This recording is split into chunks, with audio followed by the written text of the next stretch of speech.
Good morning and welcome to the Electoral Area Services Committee meeting of Thursday, October 17th. It is 9:30 a.m. right on time, and I would like to call this meeting to order and acknowledge that the Sunshine Coast Regional District is located within the territories of the Shishal and the Squamish Nations. We have people in the gallery. Nice to see everybody, and thanks staff for all your hard work on those reports. We have an agenda before us. It is a lengthy agenda. We have a lot to go through. Any changes to the agenda? No. Would someone, Director McMahon?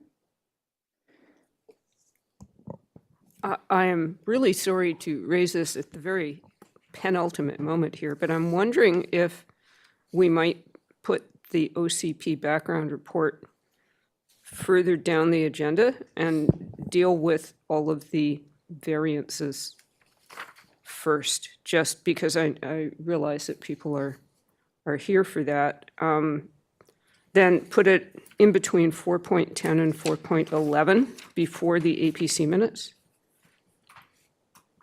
I second that. Okay. I don't see any major objections.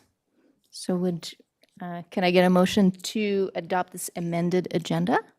That's moved and seconded. All in favor?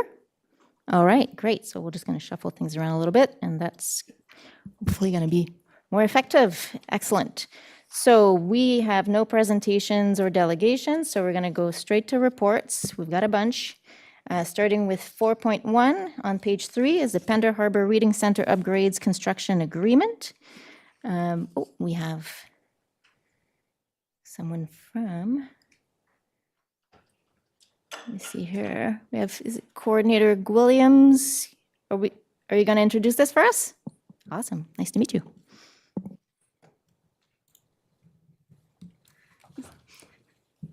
Good morning. This staff report is to seek approval for the addition of attic and underfloor insulation, as well as the replacement of the existing original windows and new energy-efficient windows in the Reading Center building located at the Pender Harbor Ranger Station. The project is proposed through the Community-Led Improvement Project Program. The staff recommended option would increase heating and cooling efficiency in the Reading Center building, thus improving year-round comfortability for the users of the building and reducing operational costs associated with heating and cooling of the building. Thank you, and I'm happy to answer any questions you may have. Thank you so much. And I'm wondering if Director Lee, yes, I knew Director Lee knows what's going on in Pender. Would you like to speak to this item? Well, yeah, I go close to this place occasionally. I have a question about the assessment of asbestos. We do know there is asbestos, most likely asbestos, in the building. And I believe it's standard practice that if any asbestos is going to be disturbed whatsoever, then you have to get a qualified professional to do that, which is, I think, standard renovation practice. This is saying they have to do it even if they're not disturbing it, that's a cost that I don't know. Do they have to bear that cost, or would the building permit look after that part of it? So. Thank you. Right, staff, would you like to answer this question, please? Thank you through the chair. The building, because it was constructed in 1952, we are anticipating that there will be asbestos, and that this will be disturbed as part of the window replacement process. It is standard practice for us to have all of the buildings and community halls tested for asbestos. Okay, so the answer is there's most likely asbestos in the wall, and when you're changing the windows, you're going to hit it. Okay, thank you. The other one is, I understand that the windows are pretty fancy that's in it, curved and things like that are really expensive. And there's a section here somewhere, I underlined it, that said the look and feel has to be, roughly, I think that's what it says, existing character and aesthetics.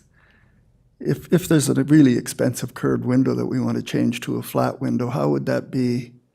How would approval be gained for that change? Okay. Through the chair, sorry. Staff, would you like to Through the answer that chair.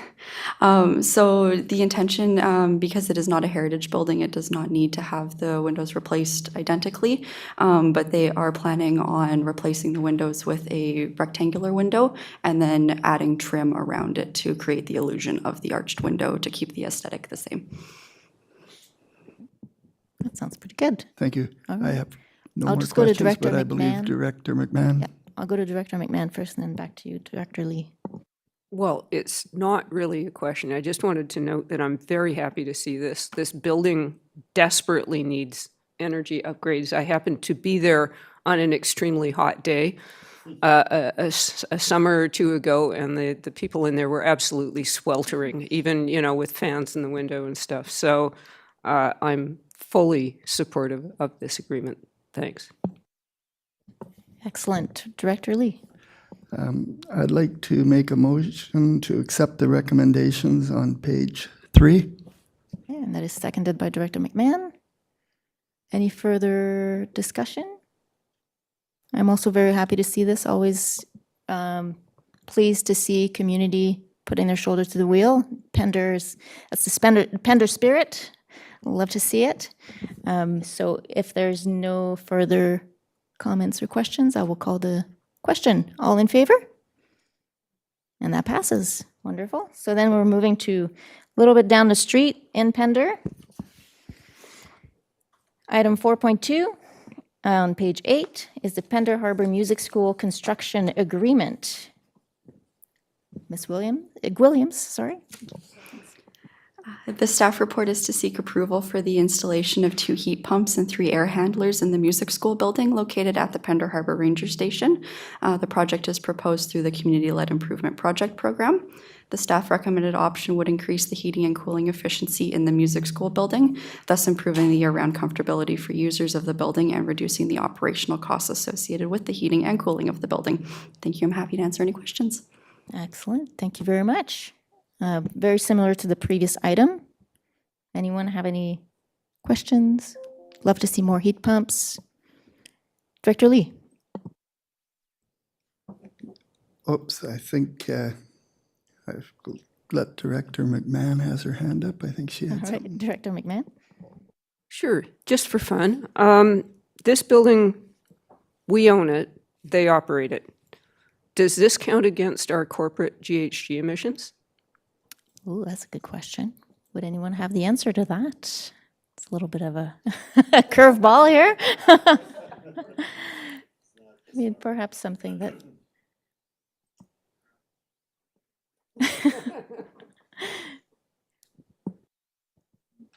Jim Hall seems to be the most willing to answer. Thank you for the question through the chair. As the owner of the building, yeah, I believe it would form part of our inventory. I can't imagine that these facilities are large energy users, though. Thanks. Oh, great. Well, that's awesome. Even better.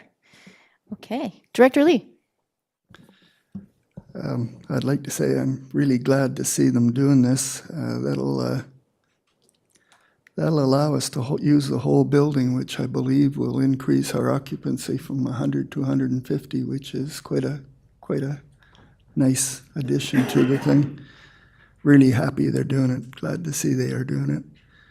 I'd like to make a motion to accept the recommendations on page 8, please. Okay, seconded by Director McMahon. Any further discussion? We'll then call the question. All in favor? That passes. Okay, excellent. So we're going to skip over 4.3 and see it later. So we're going to skip to 4.4, which is on page 69, is official community plan amendment bylaw 641.15 and zoning amendment bylaw 722.8 for 2820 Lower Road. That is in electoral area D. Do we have staff member to introduce? Here they come. Excellent. Great. Who will do us the honor of introducing this item? All right, Assistant Manager Jones.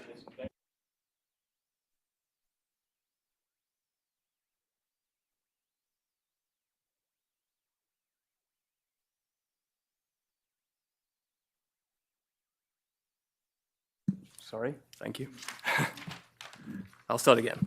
So it's Official Community Plan Amendment Bylaw 641.15 and Zoning Amendment Bylaw 722.8 for 2820 Lower Road, Electoral Area D. And so the purpose of this application is to reverse a lot consolidation completed in 2006 to facilitate the construction of a fully accessible single-level home. To allow the subdivision, a change to the OCP land use designation is necessary for proposed Lot B from Residential C to Residential A. Further, a change to the subdivision district is also necessary to allow a minimum lot size of 2,000 square meters. Staff consider this a unique application with several unique circumstances that mitigate the risk of unreasonable precedent. The amendment is relatively minor and will not result in significant change to the existing condition. The applicant hosted a public information meeting on May 27th, 2023, where attendees were broadly supportive of the proposal. The application was supported by the Roberts Creek APC Advisory Planning Commission at its meeting on February 19th, 2024, and staff recommend that the board consider first and second reading and authorize staff to schedule a public hearing in the near future. And we're here for any questions. Thanks. Thank you, staff. This was a very interesting read, interesting file here. Director Bax. So yeah, I was present at the APC meeting when this was discussed, and I find no issues with the application. I believe at this point it's up to that I can volunteer to be the chair of the public hearing. Is that standard procedure, or is it up to the chair? I hear that the area director of the area in question is typically the alternate chair, Okay, and another director is very assigned good. Well, chair. I'll put my name in as alternate chair for this public hearing. Perfect. Director McMahon? Yes, I am riven with guilt because I volunteered to chair the Area F public hearing recently and then double booked myself, so I was unable to do it. So I am willing to stand up as chair for this public hearing, and I do support first and second reading. I think this is completely appropriate. Wonderful. Well, that was easy. Okay, so we then have Director McMahon as chair and Director Bax as alternate chair. And then, yes, Director Bax? Then I would like to support the recommendations as they appear on page 69. Okay. Do I have two seconders? Just seconded by Director Lee. Any further discussion? All right, I'll call the question. All in favor? And that passes. Beautiful. Okay, so then moving on to item 4.5 on page 121, which is a development.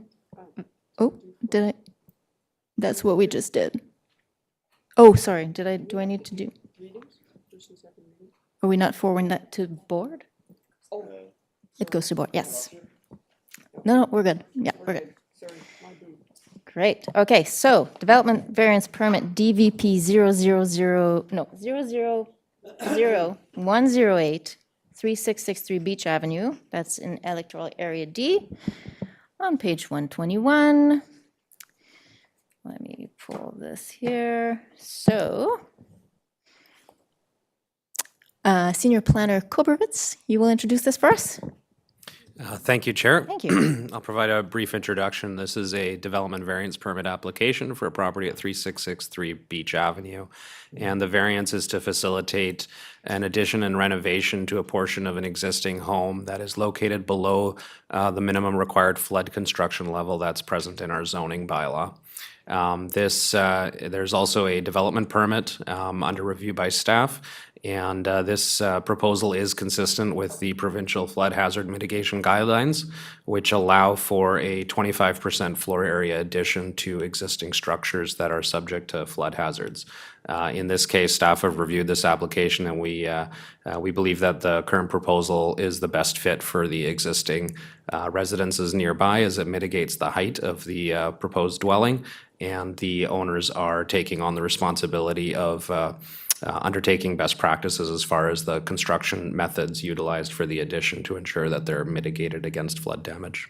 If you have any questions, happy to answer them. Thank you. Great, thank you so much. And this is when I read the little spiel, right?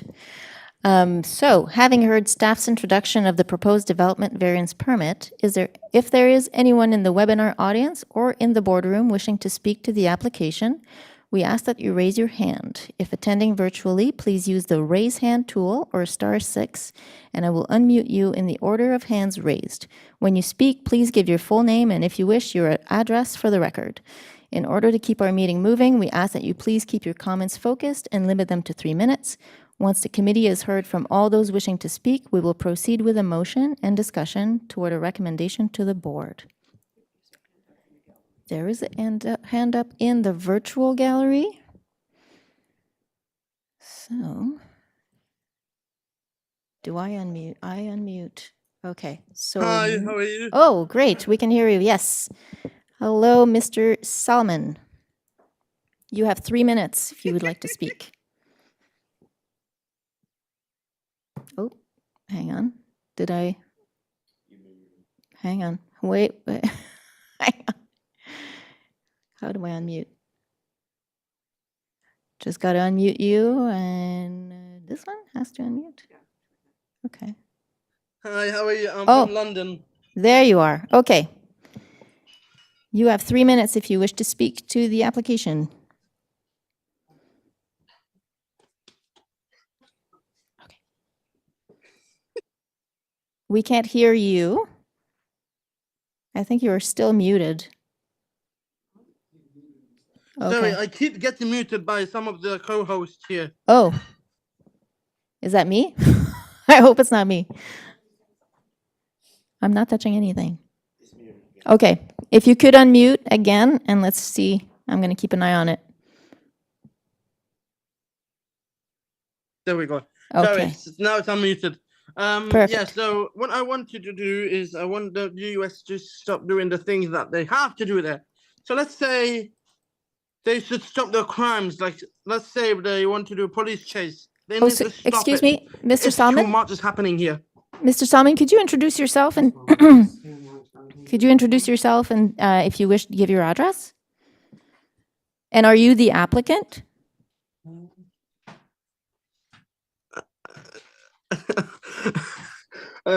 My name's Adam. I'm from London, and I always play. So I'm here to hear what you're talking about in the lawyer or court. So that's what I'm here to talk about. So yeah, so Oh. like It sounds I'm like you might introducing be in a myself, so yeah, wrong back to meeting. here. So this is the Sunshine Coast Regional District in British Columbia, and we are looking at a DVP, a variance request for a property. Are you in the right place? So what do you mean? Like I'm here to. I want to hear what you're talking about. So like I'm here to. I know. I just found your Zoom meeting on YouTube, so I decided to join. So is this actually a court Zoom meeting or something else? Okay, so we're in a meeting at the at a regional district, and we're just conducting business here. So if you have questions about local government, you could email us. But right now, we're just trying to address the item on the So, agenda. How Okay. All right. Thank you for joining us. Okay. This was very interesting. Wishing you the best. All right. Anyone else in the gallery, virtual or in person? I don't see anyone else. Director Bax, your hand is up. Yeah, thank you. That's a hard act to follow, but I've looked over the application, and I have, and I'd like to commend staff at the work that they've done to this. I'm a big fan of the Save Harmless covenant. That's great, and seeing as the property, the renovations that they're looking to make to the property are not approaching the ocean setback any further than it already exists. I'd like to support the recommendations as they appear on page 121. And that is seconded by Director McMahon. Any further discussion, Director McMahon? Yes, I also have a lot of oceanfront properties with historical siting, let's just say. And so I think this is a reasonable compromise between, continuing to inhabit risky areas and allowing people to continue to live in their homes. So I fully support this. Thank you. Great. All right, seeing no other hands, I will call the question. All in favor? That passes. Okay, moving on to item 4.6 on page 135, development variance permit DVP 00096, 12560 Greaves Road, Electoral Area A. Oh, Mr. Kobrovitz has left, so Mr. Jones, if you could introduce this for us, please. Thank you, Chair. Yeah. So the purpose of this development variance permit application is to seek approval for two variances to the bylaw. One to reduce the setback to an exterior side yard parcel from 5 meters to 1.5 meters, and for the building's overhangs to 0.75 meters for the projections. And the second one is to increase the permitted parcel coverage from 15% to 22%. The purpose of this variance is to allow for the construction of a second dwelling unit on the property, there already being an existing dwelling on the property. The application was referred to the Egmont Pender Harbour APC, who recommended approval of the variance, and also significantly, Ministry of Transportation and Infrastructure has issued a setback permit for this variance request. Staff are happy to answer any questions. We did also review this policy, obviously, review this application against the board's DVP policy. Thank you. Great, thank you so much. And I got to mention how appreciative I am, and I think maybe some of the directors are too, the new format of the reports for DVPs. That's very, very helpful. Thank you. Very appreciated. So any questions for staff on this item? Director Stanford. Thank you, Chair. On page 137, there's applicant rationale that speaks to placing some of the reasons for the DVP is to get away from landslides or sinkholes, which are at risk on other areas of the site.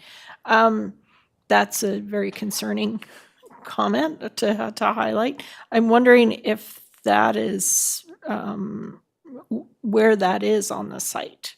Is that something that planners have looked at, or is that something I have to speak to directly to the applicant? Through the chair, the applicant may be better to speak at this point, but the property is in a development permit area. I'm just checking which specific ones it's in. I think it's coastal flooding and coastal slopes. So we'll be looking at the geotechnical aspects for the property through the development permit process as well to ensure it's safe for development proposed. Through the chair, I think that satisfies my answer, that that's being highlighted. Thank you. Great. Thank you, Director Stanford. Any further discussion? If not, I'll maybe look to Director Lee. Yeah, just getting back to find. Oh, yeah. Just getting back to find the page number here. No problem. Yes, I actually am familiar with this property, and so were my APC members, and we were actually in support of the whole thing. So I'd like to make a motion to accept the recommendations as listed on page 135, please. All right, seconded by Director Bax. I don't see any further hands, so I will then call the question. All in favor? And that passes. Okay. So then moving on to item 4.7 on page 144 is a development variance permit DVP 00106 on Hallowell Road, Electoral Area A. Mr. Jones again? Yep. Thank you you. very much. So the purpose of this development variance permit application is to seek approval to reduce the setback from Sackinaw Lake from 20 meters to 18.5 meters, and in this case to allow for the construction of a carport on an existing property attached to an existing dwelling. This application was also referred to the Egmont Pender Harbour APC, who recommended approval of the variance. A riparian assessment has also been provided and submitted to the province, and it's been approved by the province. Staff again have evaluated the proposal against the board's DVP policy and related OCP policy, and accordingly are recommending approval of the variance. And again, we're here for questions. Thank you. Great. I'm so sorry. I forgot to ask the audience if anyone wanted to speak to the previous DVP, but I don't think there was anyone willing. So I'll ask for this one. If the applicant or anyone would like to speak to this item, please raise your hand. Is there anything in the gallery? I don't see any hands in the virtual gallery. Okay, so then we will move on to director's questions to staff or comments. Would anyone like to? Oh, Director Lee? Yes, this is actually being built at the back of the property as well, so it's not further the encroachment to the lake. My APC were in favor of it, and I think it's a pretty good proposal, so I would like to make a motion to accept the recommendations as listed on page 144, please. All right. And I have a seconder, Director Stamford.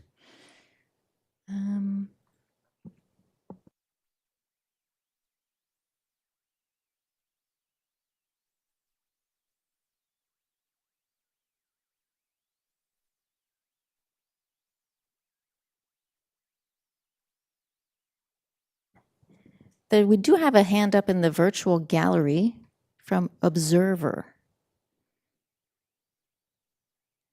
I'm not so. Let's see who it is. Observer, would you like to speak to this item?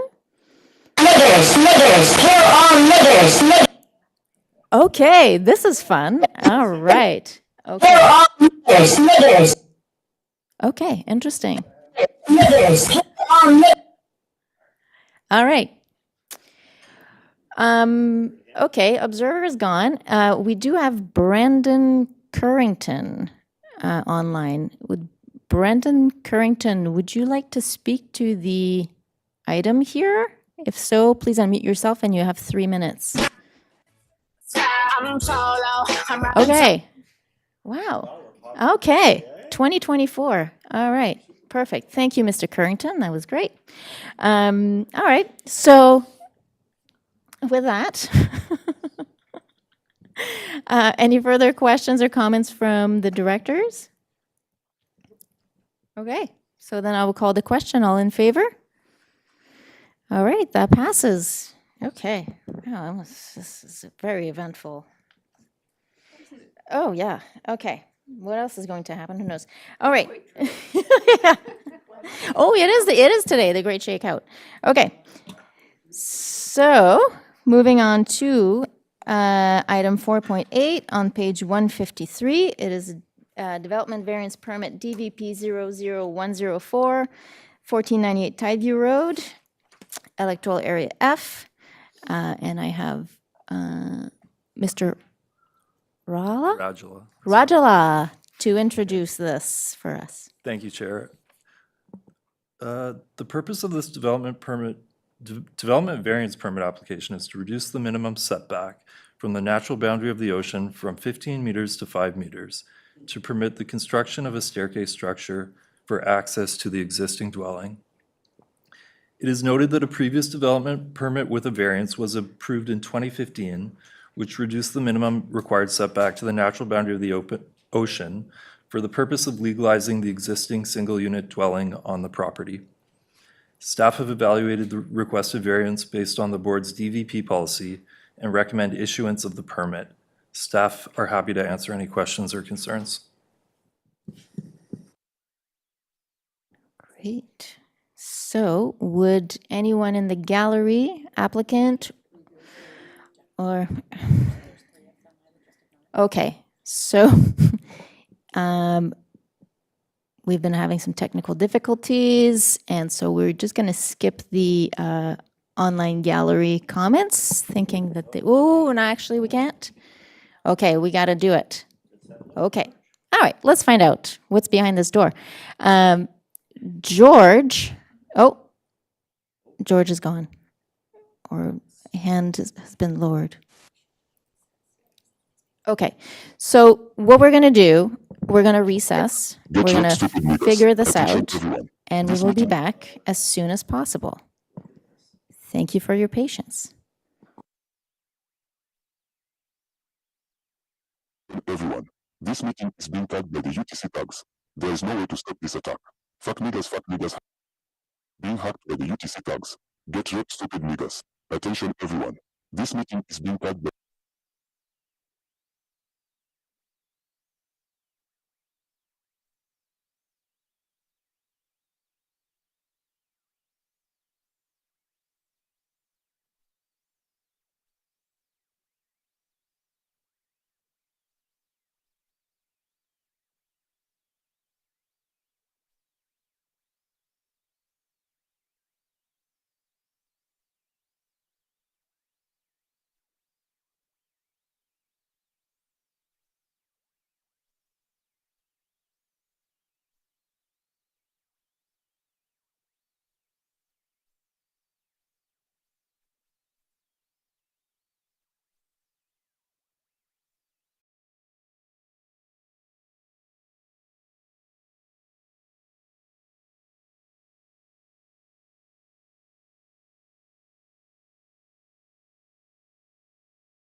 Well, it's quite the morning, and we are back.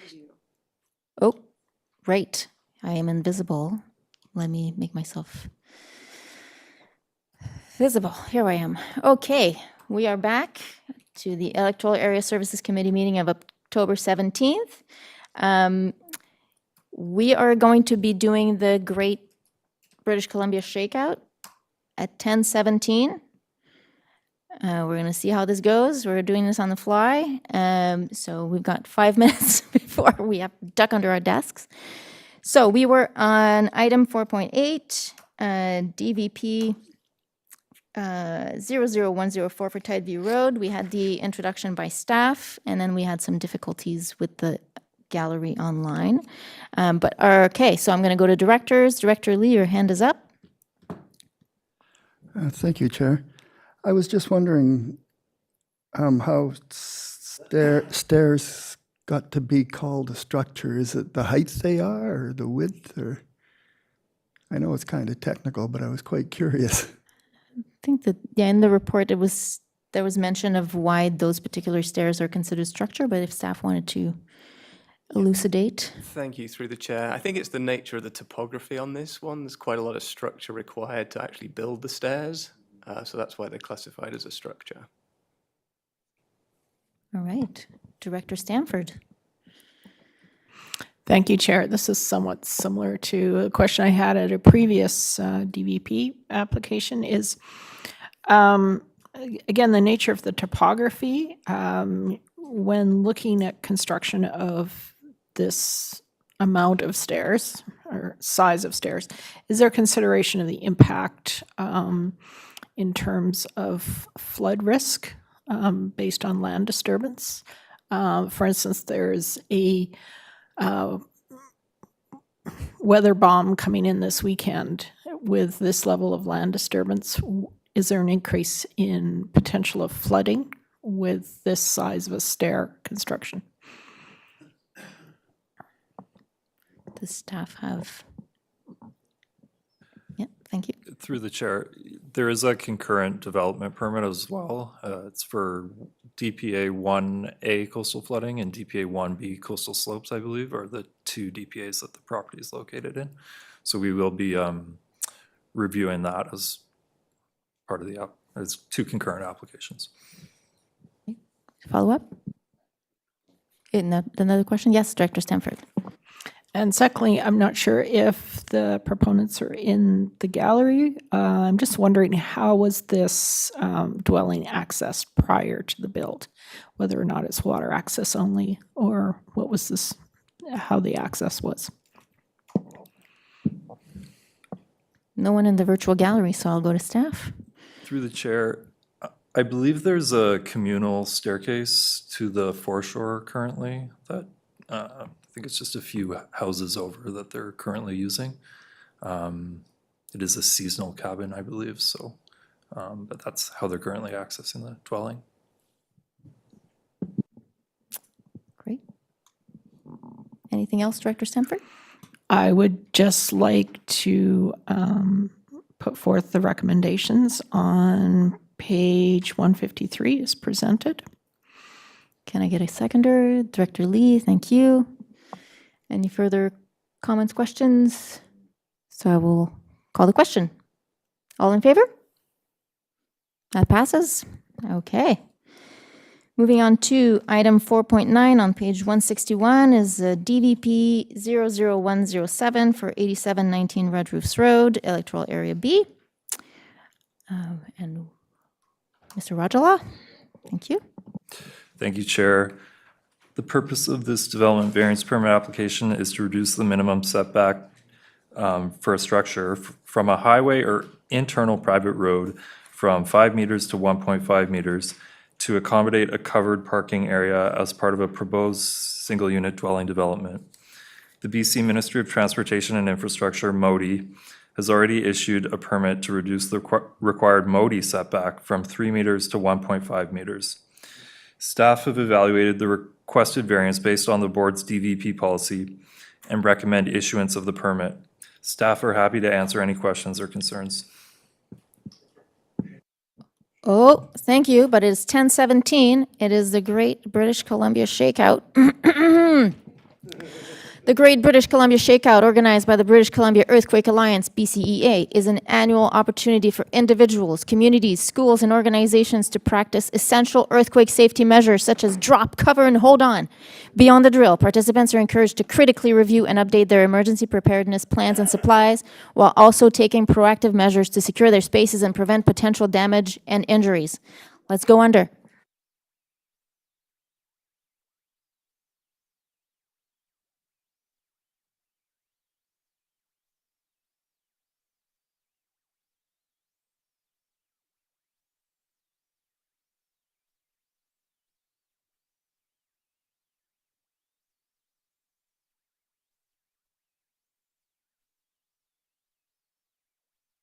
The quake is over.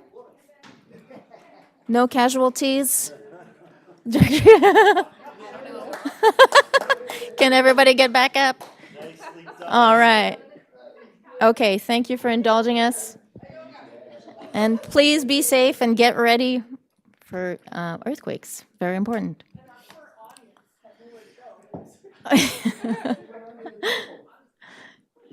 Yeah, people got creative. It's very good to see. Awesome. So, thank you, staff, for the introduction. The applicant is in the gallery. Would the applicant like to speak to the item? Okay, if you could come to one of the mics. Yeah, in spirit of time, we'll keep it at 3 minutes or shorter. And please introduce yourself. Thank you, Chair. My name is Landon Dix, the applicant for this variance request. So yes, MODI has already approved the application to reduce the setback from 3 meters to 1.5. The SCRD setback is 5 meters, so we're asking for that to be brought back to 1.5. This is from a road technically, and the reason that we're putting forward this request is because it's unlikely that this will ever be a road. It is a drainage ditch classified as a road. The existing dwelling on the property, we're proposing it be demolished. There's actually 2 dwellings, which is not in conformance with current bylaws or the current OCP. So we are actually proposing to make the situation better because the existing structure actually encroaches on the property line with the deck, but the actual structure itself definitely encroaches on the 5 meters. So yes, we are requesting 1.5 meters. The other thing to note is that the construction proposed for this project, the foundation is on helical piles. So there is not too much groundwork involved, no digging of soil to pour concrete. Essentially, we are putting 1 screw pile in the 1.5 meter setback area. And that's it, just screwing 1 saddle into the variance area. Thank you. Thank you very much. Is there anyone else in the gallery who would like to speak to this? No? Okay, so I'll go to directors. Director McMahon. I know I've asked this question before and I don't remember the answer. Where is it written that we notify properties within a 50-meter radius? That must be in one of our bylaws somewhere. Because it's come up before that 50 meters is not much in a rural area. Like, it's yeah. It's And in- Oh, I thought, Through the chair, it's in the fees and procedures bylaw. I think that's 522, I believe. But it's required in the Local Government Act as well. I think I saw I don't know, in another report, maybe it was 100 meters. It depends on the zoning of the property. Okay. That makes sense. that was my question. So I assume that Local Government Act requires notification, but is it our bylaw that determines the distance of the notification? From my understanding, yes. Yeah, at some point I'd like to revisit that because I think that's something that needs to be amended. So, but not right now. Thank you. Okay, great. Right. I had a look at this. This is in my area. It sounds like and correct me, staff, if I'm wrong, but the road is a right-of-way that leads from Red Roofs to the beach. Is that correct? That's correct, yeah. Okay, so it's identified as a potential beach access at some point, but has not been made a priority anywhere.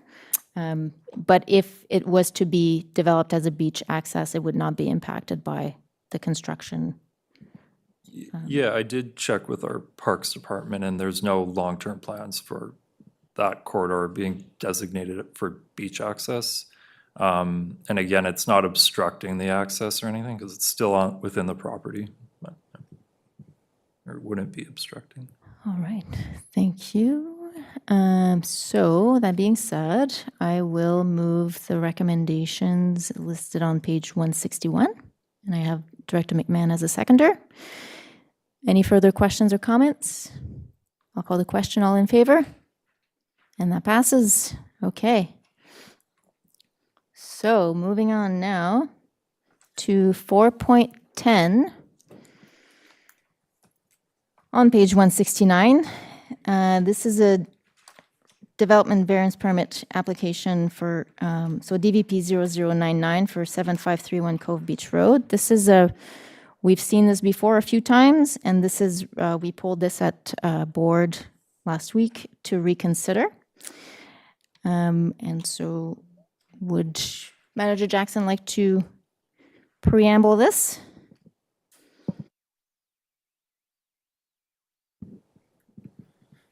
Thank you, Chair. The purpose of this development variance permit application is to request two variances to zoning bylaw 722. They are as follows. The first is to vary the setback from the natural boundary of the ocean from 15 meters to 7.5 meters. This is specifically to allow for the construction of a swimming pool. And the second variance is to vary the maximum allowable parcel coverage from 15% to 20.5% to allow for the construction of the pool and an auxiliary dwelling unit. I'll note that there's already a single-family home that is currently under construction on the property. Single unit dwelling, I should say.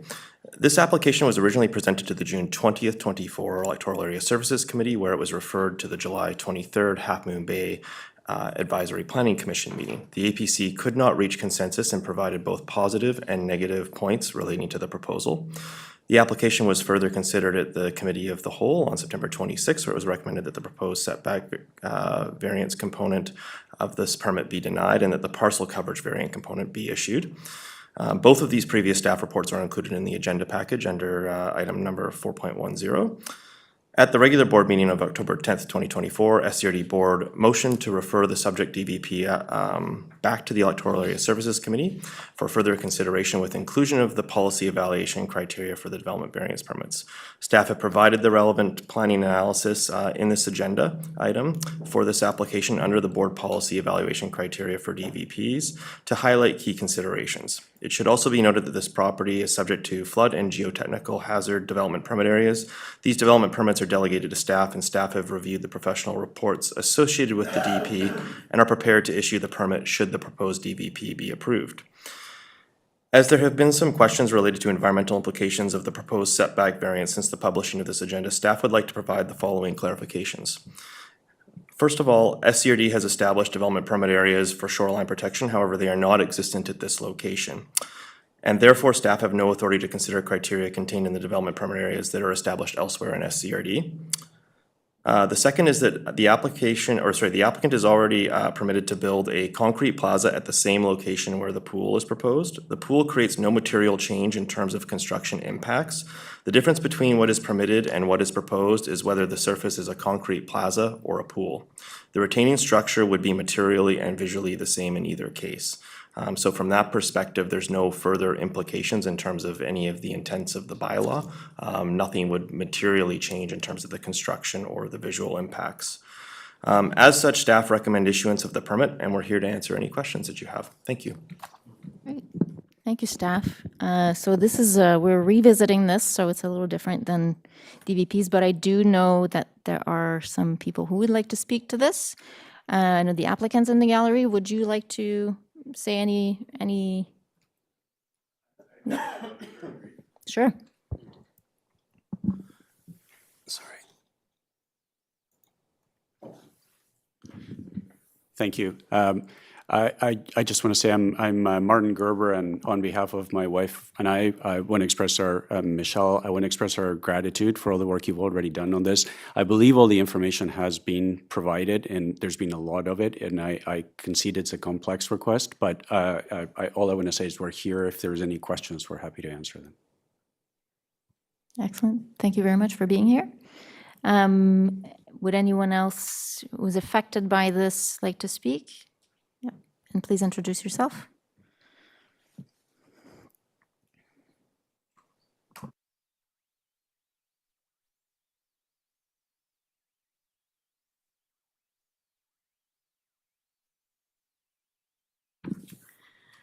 I just have, thank you. My name is Kim Doherty. I'm Half Moon Bay resident, and I think you've all received my emails in the past. Can you hear me? That's good.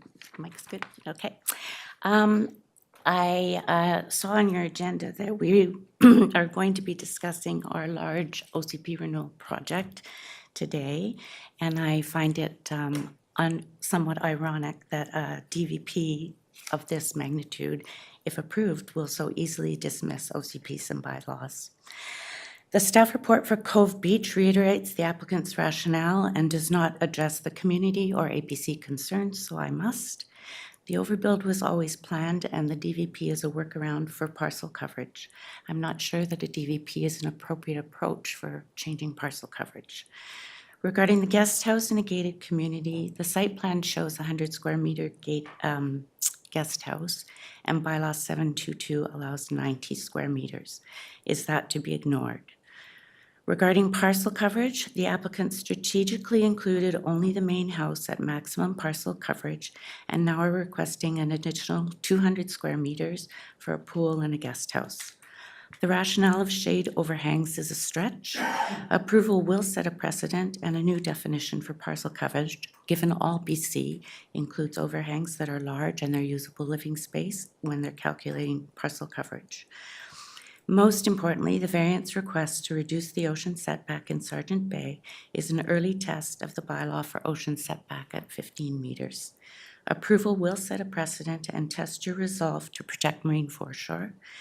Be resolved, our marine environment is more important than one vacation property pool, and at the very least, we all need a third-party qualified environmental report to ensure that the structure is safe. Thank you for considering everyone's views on this, and I'm also happy to answer questions, and there is someone on my phone who would also like to speak because they were kicked out of the meeting. Yes, thank you. Yes, there was a resident, a neighbor who wanted to participate online but had to be booted out because of our technical difficulties, so I believe he's on speakerphone at the moment. Can you hear me? Hello, Tom. Okay, you're on speakerphone and I'm holding you up to the mic. Okay, hopefully that will work. I clearly wasn't able to follow much of what was going on, which is unfortunate that you got hacked. I wanted to voice my concern about the development program as the most adjacent neighbor. There are numerous concerns. It appears that the intent here is to revisit both the rejected variance aspect as well as the one that has been presented onto the board. If we're looking at both, there's any number of concerns, but first and foremost would be the environmental concern about having what we understand to be a saltwater pool, using the ocean as a source and a dump, well within what everybody on the coast is now expecting to be a reasonable setback from high water, which is 15 meters. I'm a little disappointed, quite disappointed in the way the planning department has presented, I'll say the pros and the cons, because we have received none of the cons from planning department. But the precedent of approving a saltwater pool at the edge of an environmentally sensitive area of Surgeons Bay is an atrocious concept and should be rejected immediately.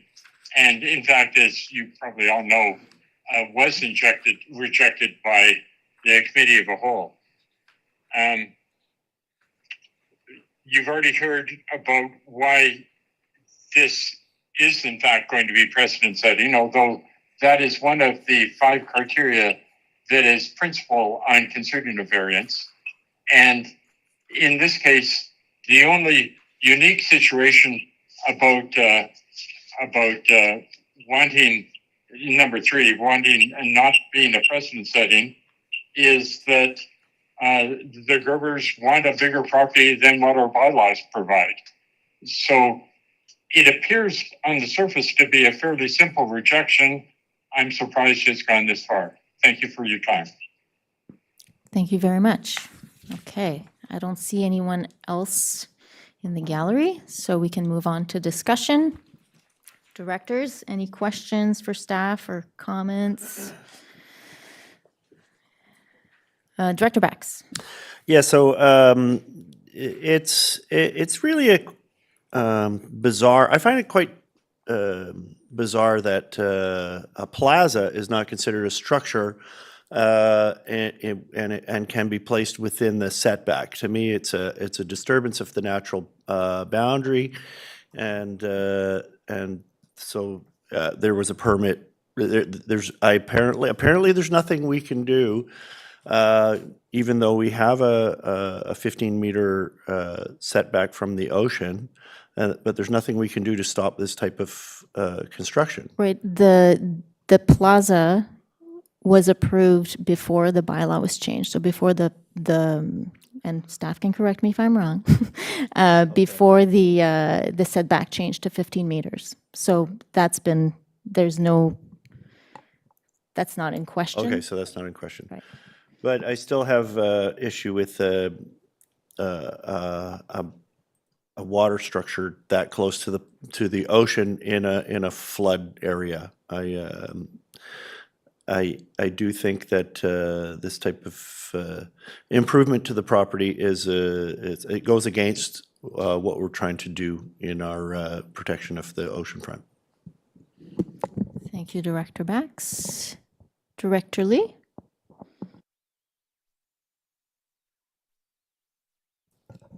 Thank you, Chair. I have a few things to say, but I'll just go once and then go back again. The first issue for me was the parcel coverage. And I believe the whole issue with the partial coverage is that it's a glitch in our bylaws, in that if this lot was 3,500 square meters, you could have 830 square meters of coverage. I believe the intent of that is if you go to a larger lot, which this one is, I think it's 4,500 or something, that there should be a tiered structure which starts at, you can have 83.25 coverage, and then the remainder can only be covered at 15%. And I believe that would have been the intent of the bylaw when it's made, because it makes absolutely no sense to have a larger parcel with less coverage. So for us to say, yes, there should be a variance on the square foot coverage like we did originally, makes very good sense to me. It's probably the bylaw will get, I believe the bylaw will get clarified when we do update the OCP. I think that's what staff were getting at when they did say that in the report. I wouldn't mind if staff commented on that to see if I have that right. Manager Jackson, would you like to speak to this? Yes, thank you, Chair. So the requirement for parcel coverage was a rollover from the old bylaw 310 dating back to 1987. So I can't quite speak to the intent of what was intended in terms of why the drastic sort of jump when a parcel goes over 3,500 square meters in size.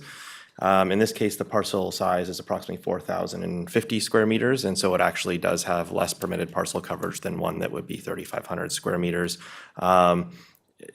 So it is certainly a conversation that will be a board decision and informed by community input as to how we handle this in the future, moving forward with the official community plan renewal and the new zoning bylaws that will result from that project.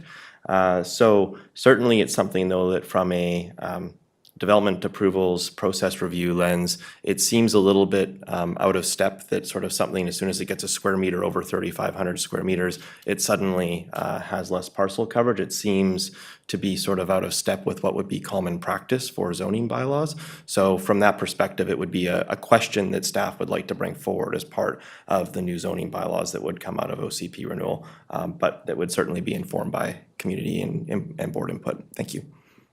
Thank you, staff. Director McMahon. Yeah, I just have a question about precedents. What role do precedents play in our planning processes and our consideration of variances? What a great question. Manager Jackson, if you will. Thank you for the question. Well, each development variance permit should be considered for its own merits, first and foremost, and we use the board approved criteria for considering development variance permits and making staff recommendations, as well as looking at the official community plan and the zoning bylaw and the intent of those various policy frameworks that exist.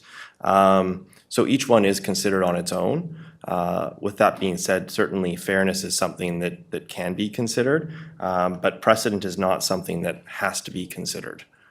So just because something was done in the past, it doesn't mean that the exact same situation will arise again. For example, this project sort of timeline that is spread over two bylaws is something that we're unlikely to see to this degree again, where it was already issued a permit for under construction, and then other components of the site development have come later that were planned from the beginning. So we may see that again with another bylaw that comes out of the OCP update, but again, the precedents would be different in that case because it would be from a different bylaw to a different bylaw.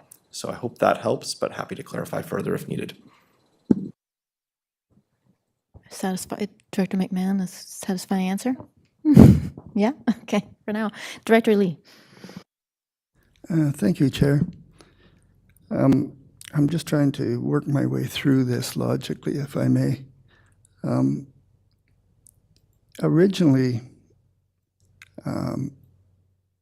the setback was 7.5 meters when the applicant originally started the process of getting the building done.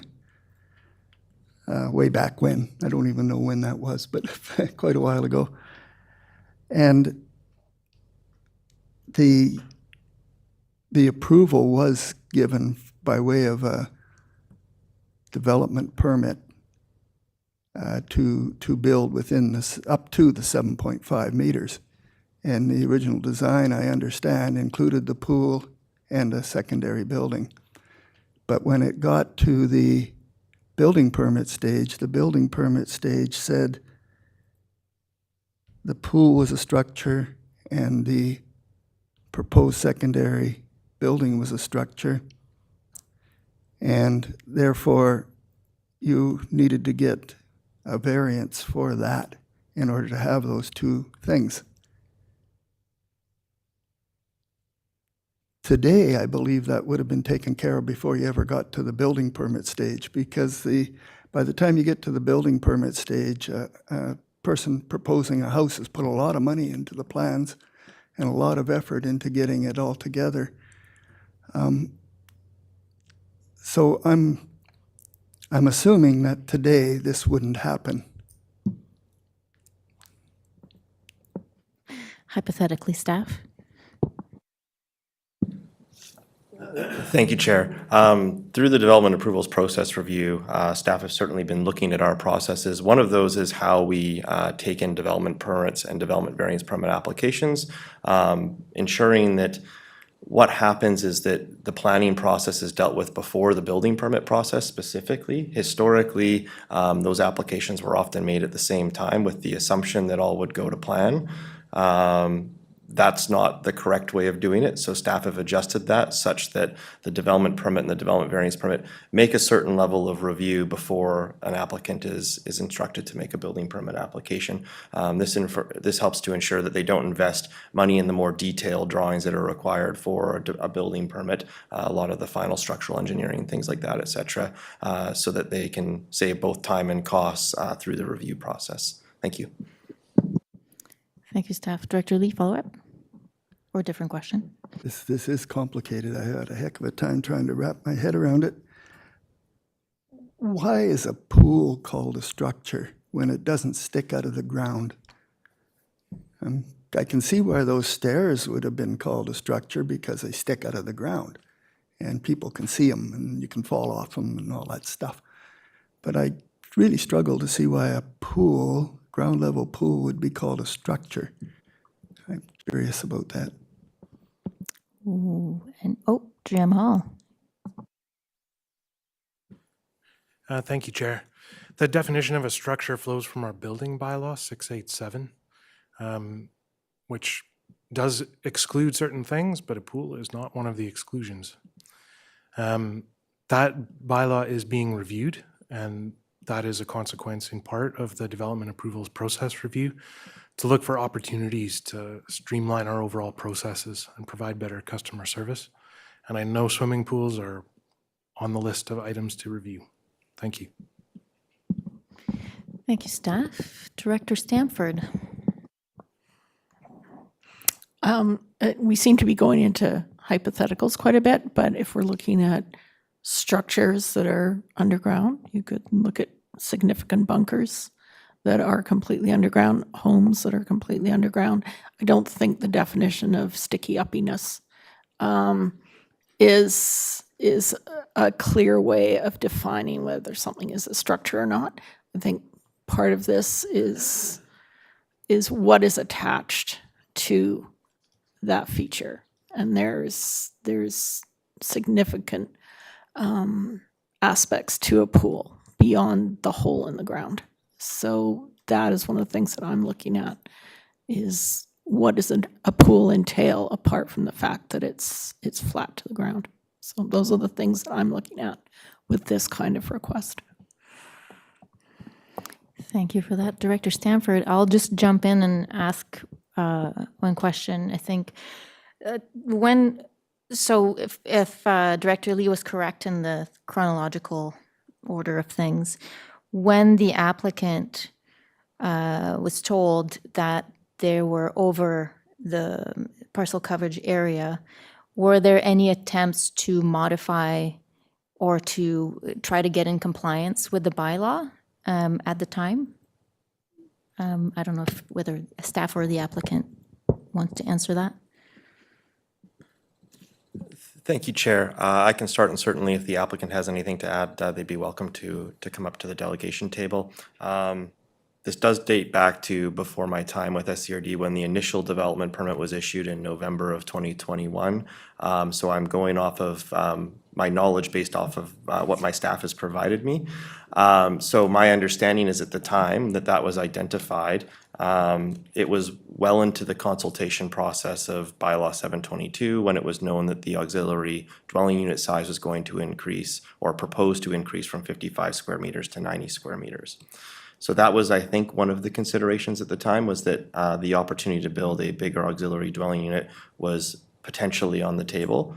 And there was a decision in terms of moving construction along the pool, I think is something that happens later on. First, you got to get your foundation in the ground of your actual principal dwelling unit and start construction, that they could hold off on that till later. They knew that a parcel coverage variance at that time under bylaw 310 was still going to be required for the pool because of the larger overhangs of the principal dwelling unit that took up some of the additional parcel coverage. So they made the decision to move along with the single single unit dwelling and then hold off on the pool, and then with the intent of considering that at the same time as the auxiliary dwelling unit, because whether the auxiliary dwelling unit was 55 square meters or 90 square meters, in order to construct it, it also required consideration of a development variance permit. as we all know the story, when bylaw 722 did come in, the setback to the natural boundary of the ocean also changed, so that became an additional variance. Thank you.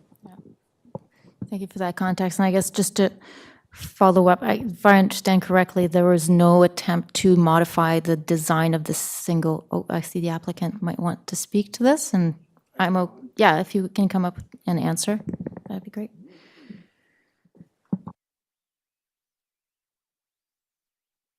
Yeah, thank you.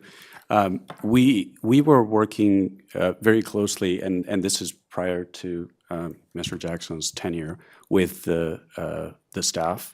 And so in consultation with them, we made the decisions that we made. And at that point, their advice was that because of the nuance of our lot being just over the 3,500 meters, and what they interpreted to be the obvious intent of that, they suggested that the pursuing a development variance permit for site coverage was something that was going to be seen as very reasonable. In fact, one was just granted half an hour ago for that exact same reason, that the lot jumped over. And at that time, there were no setback issues with it. Well, the only issue is that it was termed to be a structure, and as a structure covered more, it required the site coverage. And so the inception for all of this is the site coverage issue. Is if we had been allowed at that point to build to the same site coverage that a 3,500 square foot meter lot is allowed, the pool would have been in the building permit drawings as it was in the development permit drawings, but it was the staff that suggested take it out. You can continue with the project because it was quite advanced and it was already ready to go, and expecting that this would not be an unusual request given what seemingly the intent of this. That it would be unusual that the intent was to allow lesser space to build in a 4,000 square meter lot than a 3,500 square meter lot. Okay, yeah, thank you very much. Oh, I'm just gonna keep moving. Sorry, Director Stanford. Director Lee, then.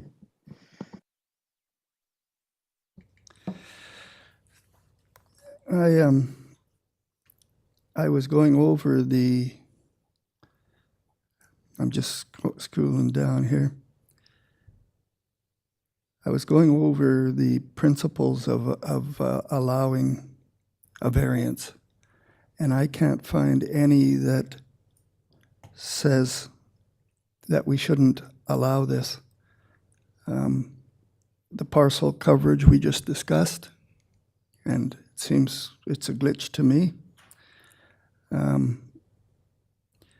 The location of the swimming pool's got no further impact on encroachment upon the 7.5, which was the original boundary, than the plaza. And so if I go down all of them, it should not negatively affect adjacent or nearby properties. The pool doesn't. The plaza was already approved and is already there. And so the sight lines are not changed from any angle with the addition of a pool. A variance should not be considered a precedent and a unique solution to a unique situation. It is a unique situation we got ourselves into here. One, because we were at a 7.5 and it changed just while they were building. And secondly, the coverage is very unusual for someone to just barely going over and ending up going backwards to the square footage that they can build to. So we're not going to bump into those very often either. So I think this is very unique. And I think it does provide the best solution after all others have been considered. the building itself was a lower profile, which I think would be very much appreciated by any neighbors anywhere, and including looking at it from across the bay. Big, tall buildings are very more in your face than a smaller, spread out building. I commend them for doing that. And the variance should not negatively affect the natural site characteristics or environmental qualities of the property. We just heard that it wouldn't, even though there was some speculation a pool might.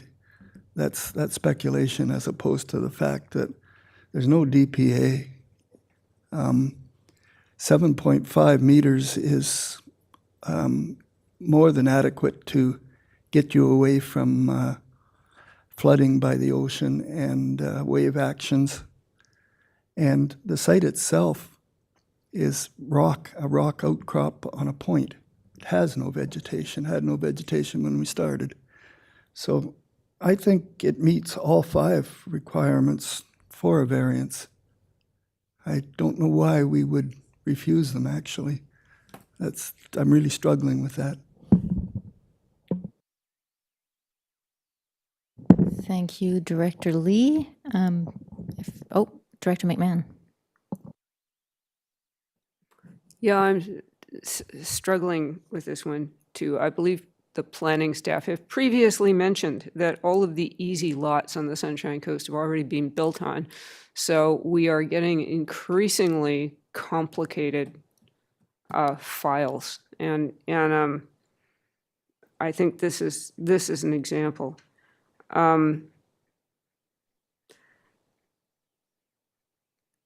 My concerns are around placing vulnerable infrastructure adjacent to the ocean. I attended a webinar yesterday on managed retreat, and we are building more and more infrastructure in very vulnerable areas. And it was pointed out that climate change is creating unprecedented conditions in terms of weather, and that, what was a 100-year floodplain is now like every 5 years or every 10 years. And so I think it's important to be cautious when we are building in vulnerable areas. And I realize that primarily the property owners are taking a risk, but there also does come a risk because when we have disasters, then there are public funds expended to recompense property owners who get flooded out or otherwise affected. So it's complicated consideration. Yeah. Thank you, Director McMahon. I have a question, if I may, just before Director Back's question to staff. Are there any environmental assessments needed when building a pool so close to the ocean?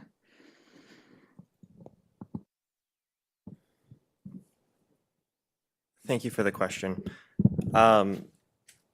As far as SCRD bylaws and policies go, in this particular case, there are no environmental assessments that our bylaws or policies require. As mentioned, it is subject to a flood and hazard development permit area. The applicant has presented a report from an engineer looking at that in this case. Typically, we see, without getting into too much detail, just general things looked at, like the actual elevation of the property, the type of soil or rock that it might be on. Those are sort of considerations, what type of structure it is that is within the hazard location or the flood location, which in this case, it's the pool that is within that DPA. So those are the sort of things that those reports look at, but from an environmental perspective, we have not flagged that under our current OCP or zoning framework that's part of it. I would certainly add that the intent of our bylaws is not always clear in our bylaws. Some bylaws go further to actually state an intent. In our case, we go more notionally on the fact as to why we look at having, for example, a setback. In this case, the principal reason is actually flood hazards. There's several provincial reports that have been produced that look at best practices for flooding in the province. So that's the main consideration for the setback, but I would note that there are other considerations as well, which include environmental, visual perception from public space, and as well as reconciliation. In this case, staff have, looked at our policies in terms of the environmental piece and found nothing that we have flagged that would be of concern within our existing OCP framework. And additionally, given that, as I noted in my introduction, materially and visually, there's no difference in terms of the actual structure that's proposed from the outside view of the property. Essentially, the difference would be whether or not it's hollowed out and is a pool with, of course, pool infrastructure, the piping and stuff like that that's required for that, or whether the retaining structure would be filled with structural fill and turned into a hard surface plaza. Thank you. Thank you. That's okay. Thank you. Director Bax. Yeah, as I've stated earlier, I understand the very the coverage issue where the property is so close to being big enough to have more coverage, but it just doesn't, and so I do question, why there isn't a more gradiated system around that type of thing, and I have no issue with the coverage, and I understand the architecture of the building is it's a wonderful type of building, to having a large overhang, which I think is a really good way to build in this in our climate, and so I have no issue with the coverage issue. And I'm surprised that the pool wasn't put into the planning at the beginning. The proponent mentioned that staff recommended that they remove that from the initial application in order to come within the coverage that they needed to have. But now we have a setback of 15 meters, and this particular structure is contrary to that setback, and so I think it can be considered precedent setting. I've received emails from constituents that say that it is a bad precedent, so in my opinion, and I've been placed in this position to express my opinion. In my opinion, the decision we made at the last meeting that I attended, where we split the variance into two parts and rejected one while we approved the other, I think was the proper way forward. Thank you, Director Bax. I do have some questions. And this, Director Stanford, I saw you headed for the trackpad.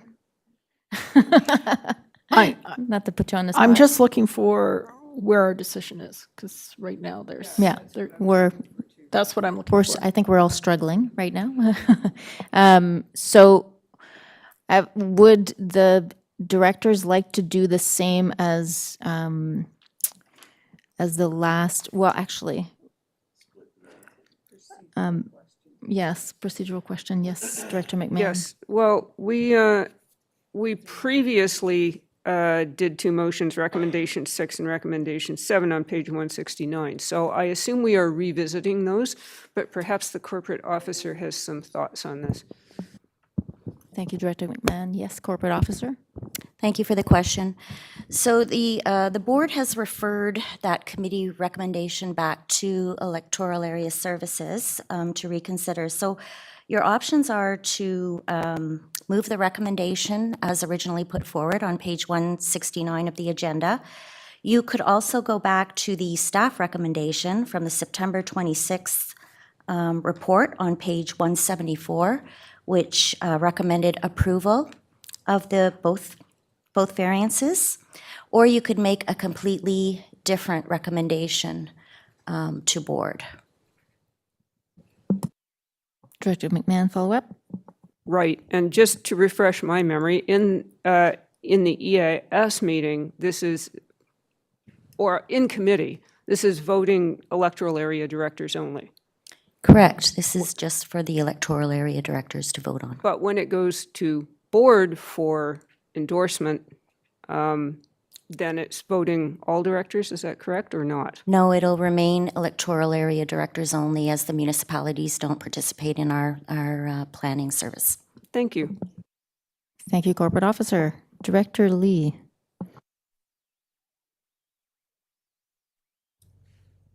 Thank you, Chair.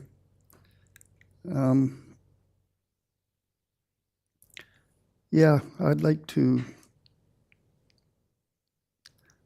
revisit the setback issue, in that the 7.5 meter was valid at the time. The pool should have been approved at the time. I could try a motion rather than the original one, because I have no problem with the maximum parcel coverage that we did earlier. But I would recommend, I'd like to pass or make a motion that the committee, that the EAS committee recommend that the report titled Development Variance Permit Application DVP 000099 7531 Cole Beach Road be received for information, and that Development Variance Permit DVP 000099 7531 Cove Beach Road, varying the zoning bylaw number 722 to allow for the construction of a pool on the property, be approved as follows. A, Section 5.16.1A, to reduce the setback for a structure adjacent to the natural boundary of the ocean from 15 meters to 7.5. So that's essentially the original, except it said approved rather than. Do I have a seconder for this motion? I do not see a seconder. So this motion dies on the floor. Director McMahon. Just to be clear, if we make no further motions, the previous recommendations stand, do they not? Or no? Okay, they're back for reconsideration, so we must reconsider. Thank you. It's always good to know what we're doing here. Thank you, Director McMahon, keeping us on the straight. Okay, so what would directors like to do at this point? So we could have a motion to, I guess I can't really go through all the options, but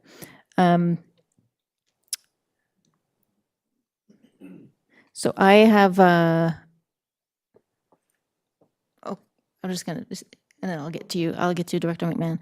I understand that there's the setback, like had the pool been allowed back in 2021, we wouldn't be here. Like it would have been, I don't think it would have been an issue, right? And it's the fact that it got caught in between. The pool was removed in order to get the building permit for the house, and then the variance was requested later on when the bylaw had changed and then the setback had changed. So I understand that there's a bit of tension there. Like it 3 years ago it would not have been a problem, and now we're seeing it as a problem. I'm concerned about the environmental impacts of having this pool there so close to the ocean. I think there's talks of a geothermal system, so that my understanding is those are connected to the ocean. And so if I would feel better if there was an environmental assessment done to make sure that there were no negative impacts on Sargent Bay and on the foreshore. so staff said earlier that there are no requirements, environmental assessment requirements to, okay, so if the applicant wanted to speak to that, if there's anything that we didn't see in the report, that would help me.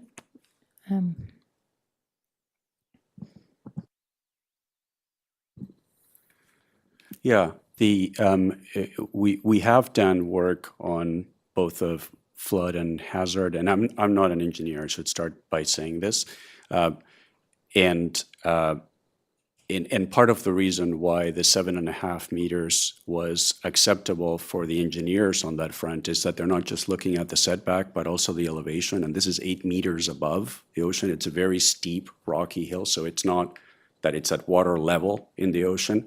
And so when they take high tide and add another 100 years of rising, and then they add another meter, then we're still very high.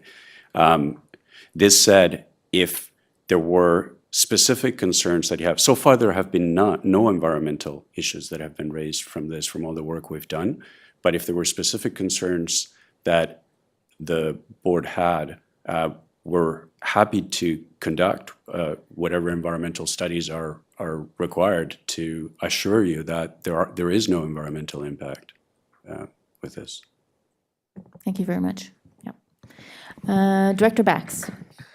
Well, I'm looking at recommendation 7 as it appears on page 169, and I would like to make an amendment to this recommendation.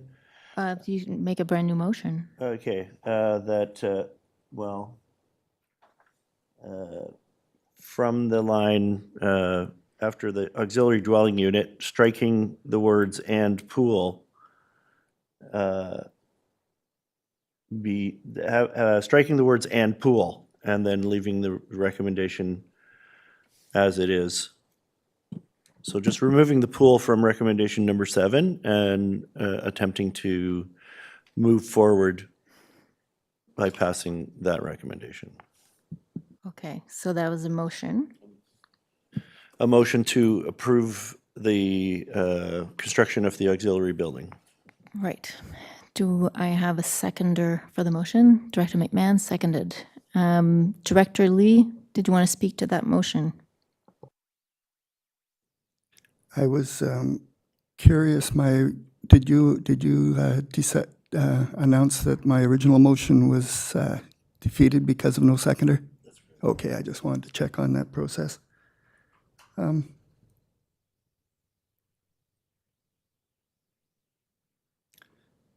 Yeah, I'm a little disappointed in that we did not pass that, in that if it was me and my house, I would want my pool on the ocean side, and I would want to have been given a chance to put it on the ocean side, and I probably would have moved my whole house back to do that, and the proponent didn't have that option, wasn't given that chance, is why I've been so adamant about this, which is my final comments on that. So I'm still in favor of the motion as Director Bax is putting it forward. Okay, thank you. Director McMahon? Yes, I also favor the motion because it's clear that none of us have an issue with the lot coverage, so let's get that passed. Okay. Director Stanford, did you want to speak to that motion? Yes, I'll be voting in favor of this motion. When I'm looking at development variance permits, I do not see them as precedent in any way. I do not see that this is the issue. I understand there's a certain level of muddiness between implementation of 310 and 722. I understand that makes it more complicated. But I also recognize that when looking at a variance permit, I see this as reasonableness. What is allowing somebody to use their property to a reasonable level? Is there anything preventing them from using their property? And for instance, some of the ones we looked at today, they were iffy. You know, they're reasonable, but are they really changing their ability to live on the land?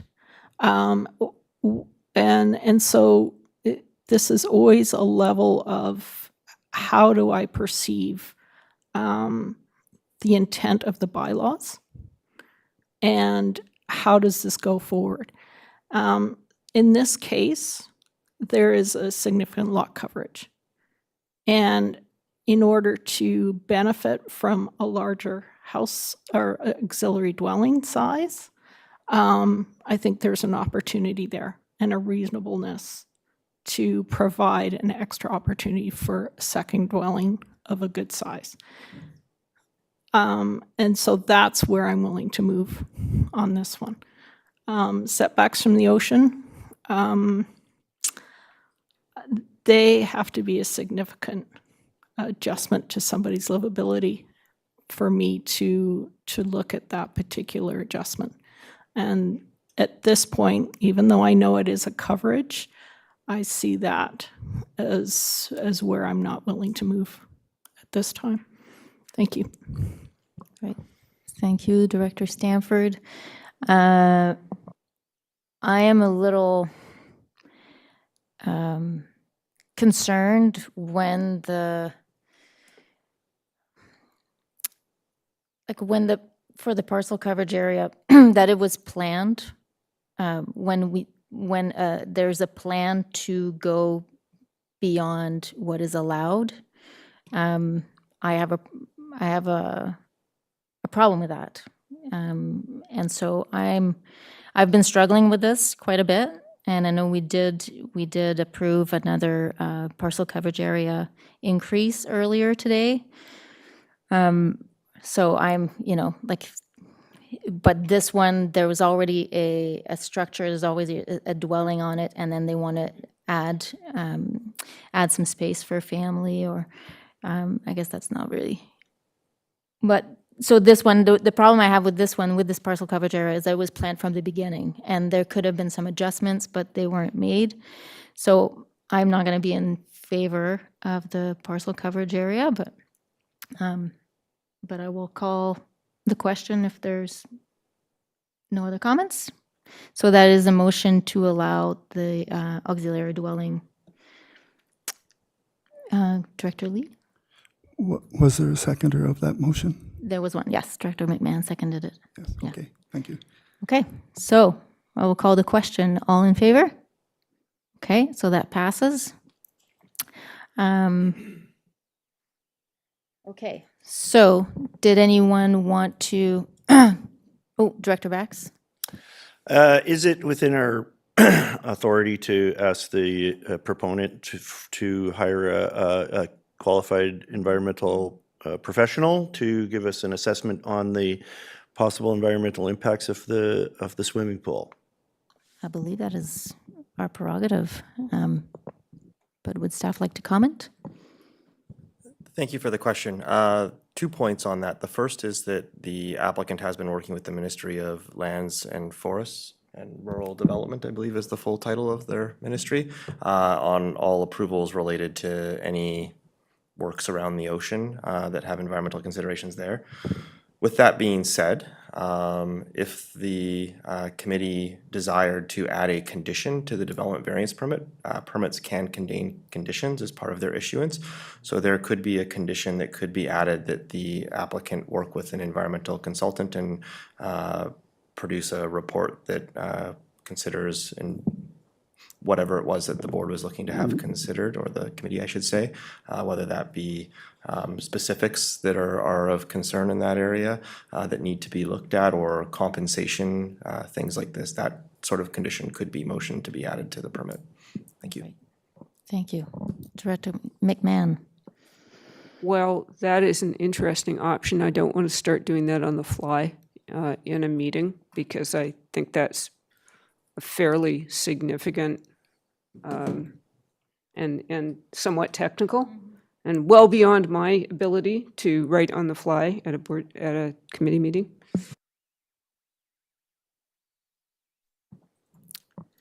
So then, is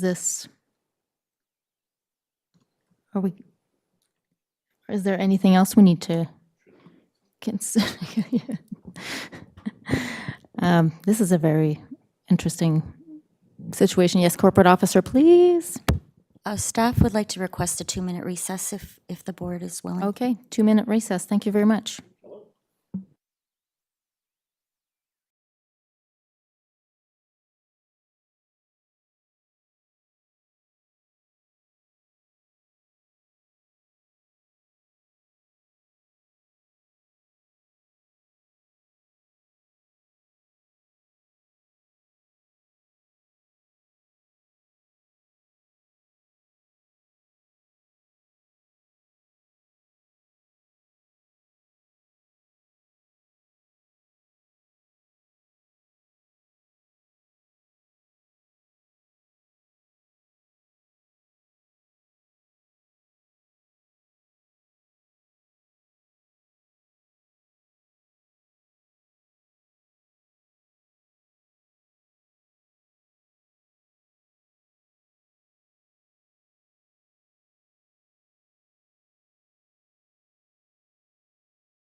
Welcome back to Electoral Area Services Committee meeting of October 17th.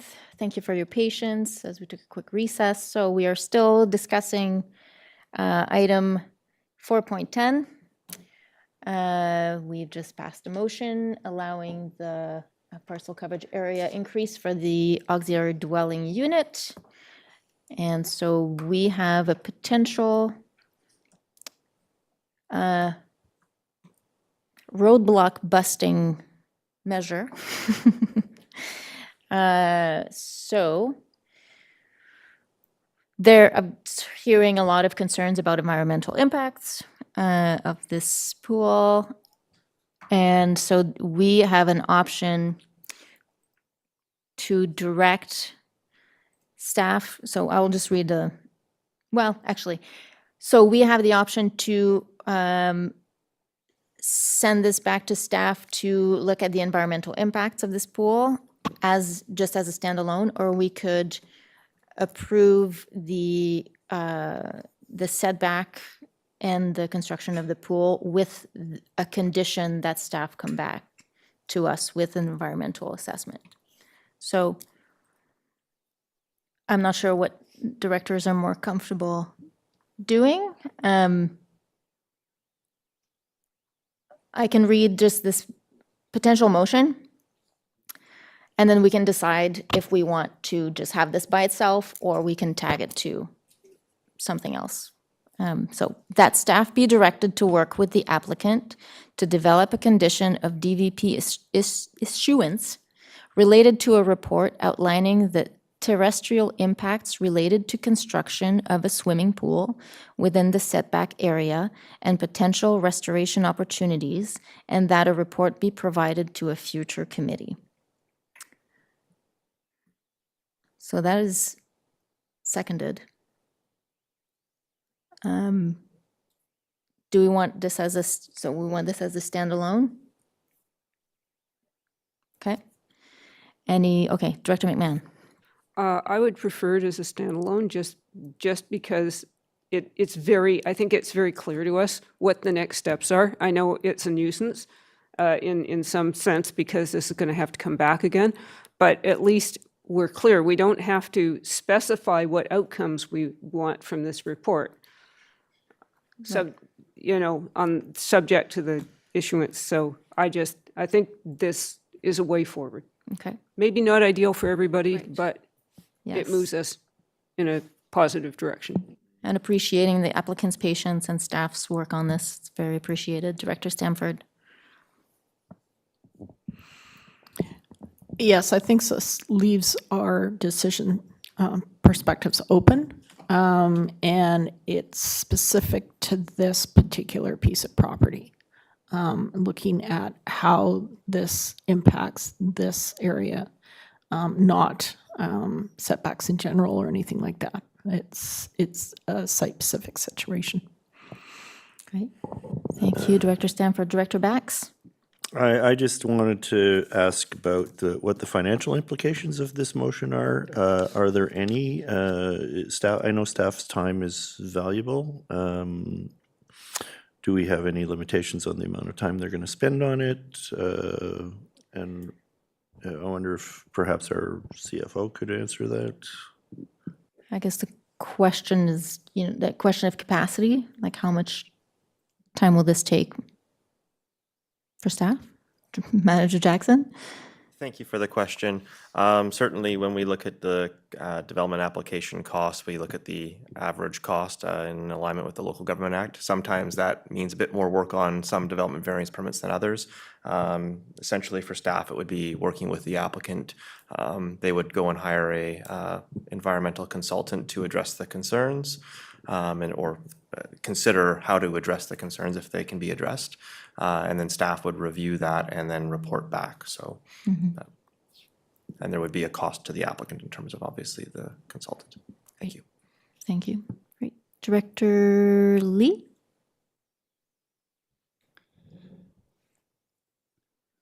I was trying to, I think it's a good solution. I was trying to imagine the whole thing though and how it's going to come down. We're not somehow we have to say, we're not approving the pool setback yet, setback for the pool. Once we have an environmental opinion, we're going to reconsider the decision, or we're going to make a decision at that time. I believe I'm not that's sure the. how that's going to read. That's all. Okay. Was that in the motion? So, it's, the motion is to that a report be provided to a future committee, so I'm assuming there would be some, I'm not sure if there would be recommendations in that report, or? Because the way we are now, we don't have a motion that says that we don't approve the pool. We don't Right. have one that says we approve or don't approve, so we need something to make that clear.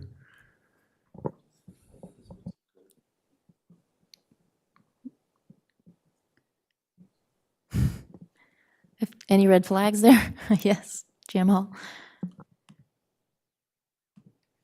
Thank you, Chair. If I understand the process here, instead of the motion that was on the September 26th agenda, the committee is opting to put forward a different motion.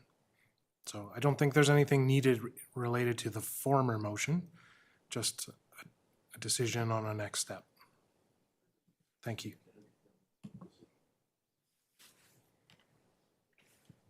Is that right? Director Stanford, is your hand residual, or, yeah? Okay, and Director McMahon? Yeah, I favor this. I realize we're kind of struggling, but there's a lot of complexity here. It's a complicated site. It involves a swimming pool, which is not something that we usually deal with here. It involves the setback, which is relatively recent, and I believe there are a number of novel aspects to the design of the home as well, and that all makes it a pretty complicated picture for us. So, thank you. I support it. Yep, so it's on the floor. Director Lee?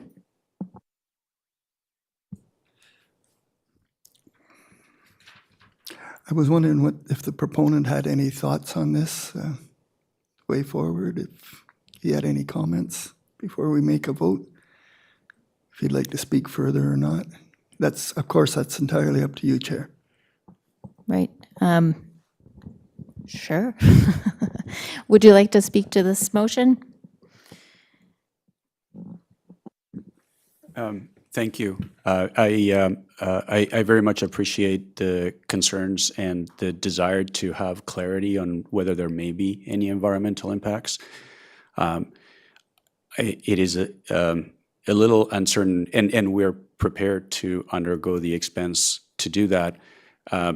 It would be, from my perspective, helpful to be clear that if the outcome of this is there are no environmental impacts, that there won't be some other reason that the committee chooses not to approve this, because if we're going to undergo the trouble and the staff time and our expense to do this, it would be nice to know that this is the issue.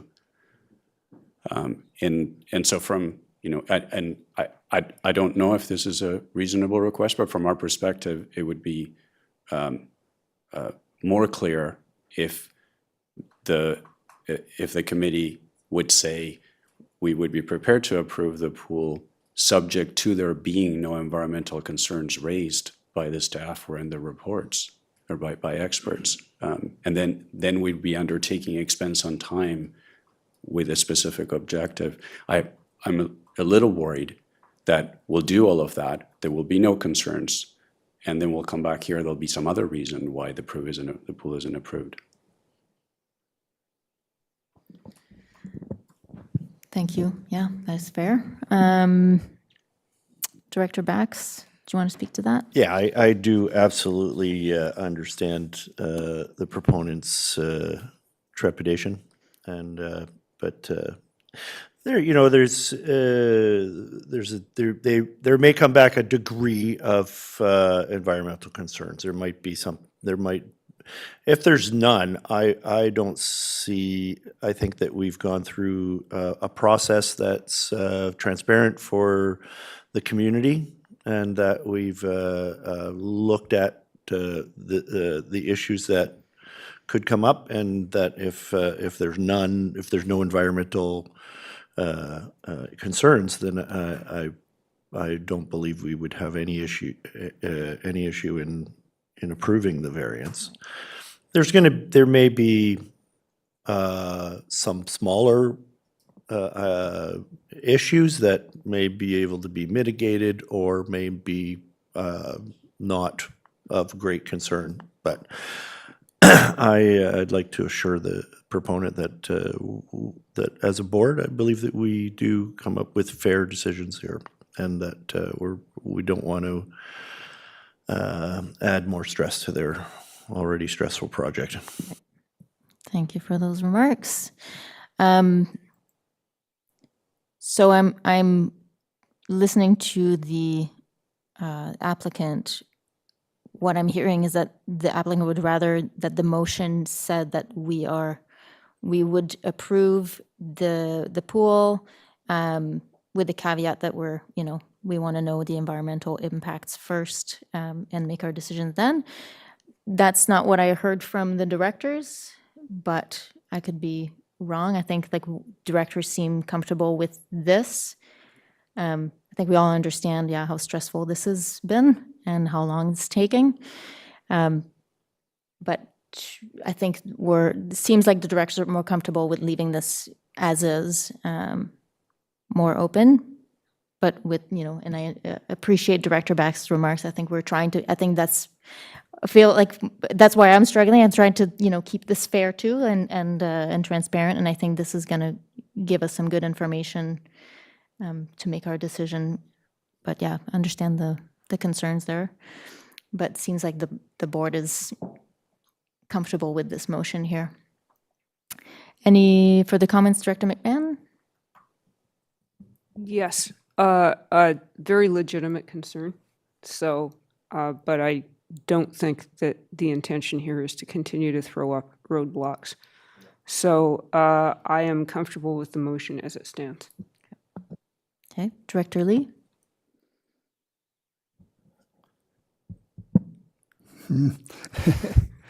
I was going to ask if there had been a second motion prepared by staff that said if the environment was approved and came back to the board and the board accepted the report, that we would then approve the request. Was there a motion to that effect crafted? I do not have that right in front of me, but I think it would be fairly simple. Yes, GM Hall? Thank you, Chair. Yes, it's relatively simple. Staff can provide it if requested. Okay. Director Stanford, did I see you raise your hand? No?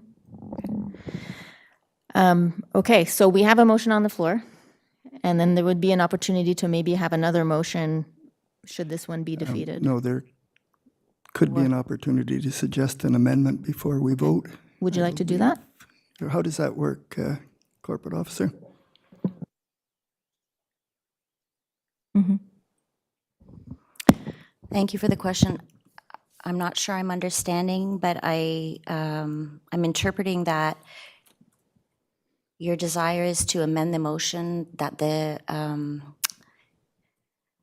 if the condition is met, that the DVP be issued subject to. So that would be the amendment to give assurance that when the information came back, if there were no environmental concerns, that the DVP would be issued. So that could be an amendment to this motion. Yes, to preface I would with. like to propose that amendment to see the director's wishes. But is now the time to propose that amendment? So it would be that the development variance permit be issued subject to, and then the full motion as was previously read out. Right, subject to, I guess, having, what would meet our criteria then? No environmental impacts? Minimal environmental impacts? I guess that's where I feel like this motion as it is, it's a bit, although it doesn't give certainty to the applicant, it's it's not as restrictive as, I would say that the report, my thoughts are that when the report comes back, it's not going to say there's no hope of there never being an environmental impact, but there'll be something that says, we're pretty sure there won't for these reasons. And then we'll have to say, yeah, we agree. And then we go from there, which then but if we agree that there's, with the report and with what the staff says, that we then would approve the pool in the setback. So that's kind of my thought process. okay. And if the board then says, nah, heck, we don't like that motion, we like the original one, I'm fine with that too. Okay. And I have a suggestion from Director McMahon here. Yes, I'm going to suggest that we pass the motion as it stands right now. And then when it comes to the board as a recommendation for approval, we could look at, we'll have some time to actually develop some wording that works for everybody rather than trying to do this on the fly. I really hate writing motions on the fly because we get ourselves into a mess. Yeah. So that's my suggestion for how we could bring this forward, and you could even like do a notice of motion. Yeah, Director Leah? If I may follow up. Director McMahon speaks very well and very convincingly. I agree with her. So you're not going to see additional motion from me. Thank you. Okay, great. Thank you, Director Stanford. Without beating this one down too far. Yeah, just as certain directions provides or is giving uncertainty to the proponent, other directions box us into an unnecessary corner. And so I believe that this gives us the ability to work on the merits of what we see and go forward from there. So I'm going to support the motion as it stands without the amendment. Okay, perfect. So there was never an amendment. So then, Director Bax? I just wanted to be clear on the process so that we're going to vote on this motion.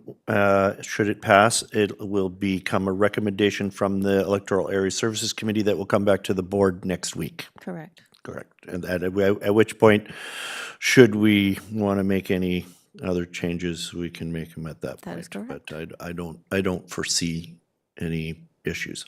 Okay. I just wanted Time will tell. to clarify that.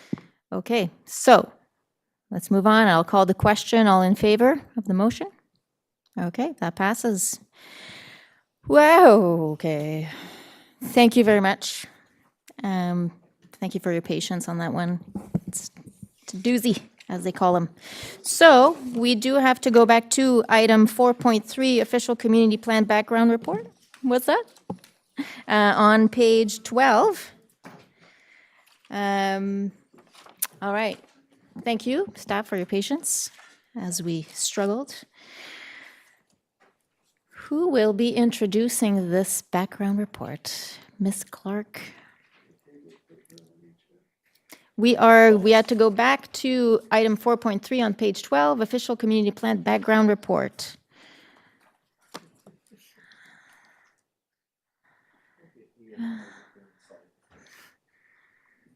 Okay.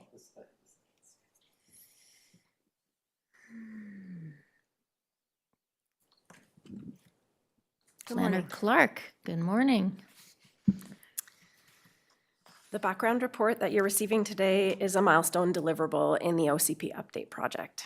It is a summary of the background research completed to date by the project team at KPMG, McElhenney, and staff across the SCRD. The background report is intended to set the table for future policy conversations by summarizing the current state, identifying guiding questions, and demonstrating the interconnectedness of the focus areas in the scope of the OCP update project. With that in mind, the intended audience for this research summary is elected decision makers and policymakers. The intent here is to provide a baseline of information for the focus areas, so there is time to lean into their understanding before policy development begins. The background report also forms the foundation for the second phase of engagement, which comes in spring 2025. All three of us are here today to answer any questions you may have.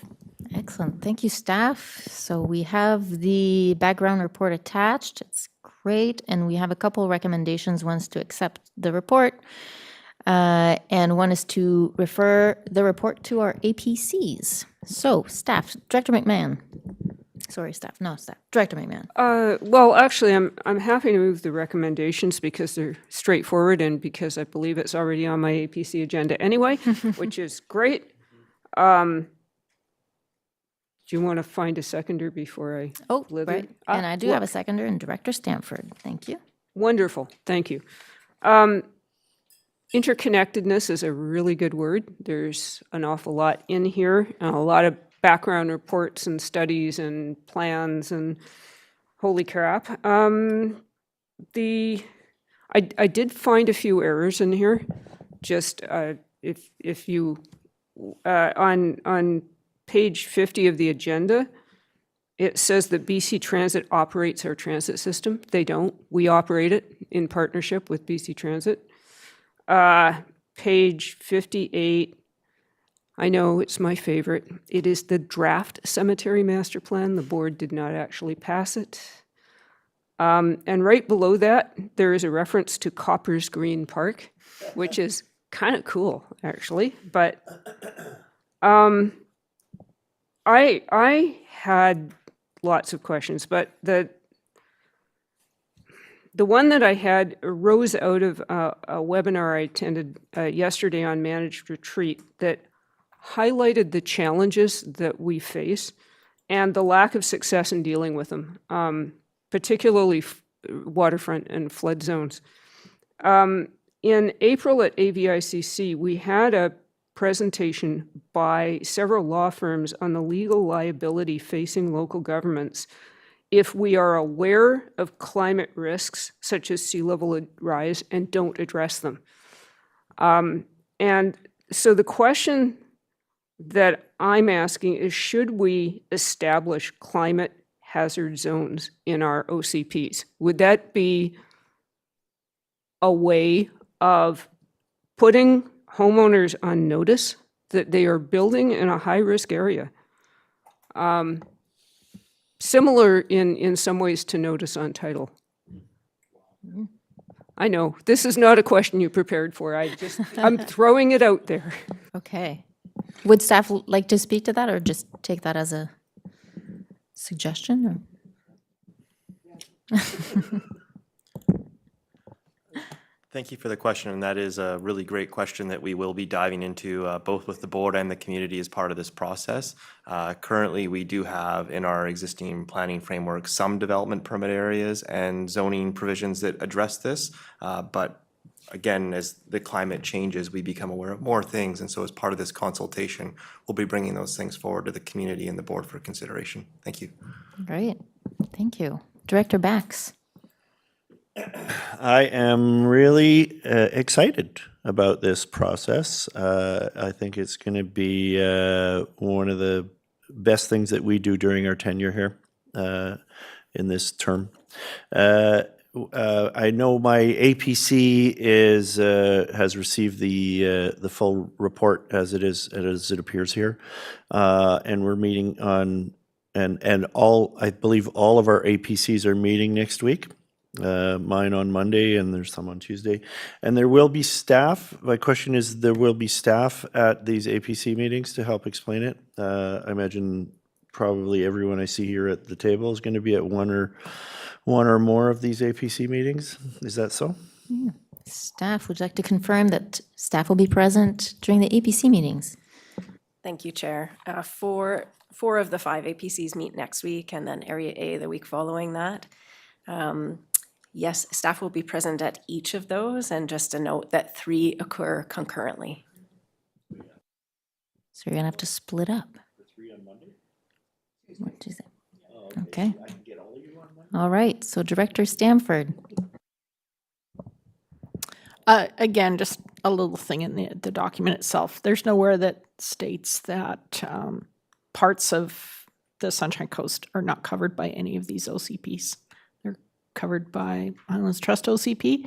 It's only an issue for Area F, where it actually is a significant part of that area is not covered by this this initiative or this project. So I just would like that mentioned somewhere, especially when speaking to the APC for Area F. Thank you. Thank you, Director Stanford. Director Lee. Thank you, Chair. Today is my day of questions, I guess. On just some comments. I know that these challenges aren't for everybody, but I'd like everybody to know Area A's got a lot of developable land, and we like people there. So we're looking forward to this. That's on page 20. On page 32,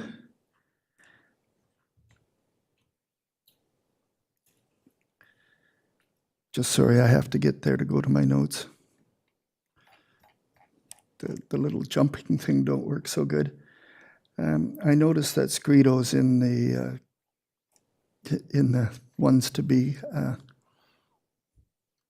consulted. It's going to be a tough go. Might need to take that out. That's page 32. Page 42.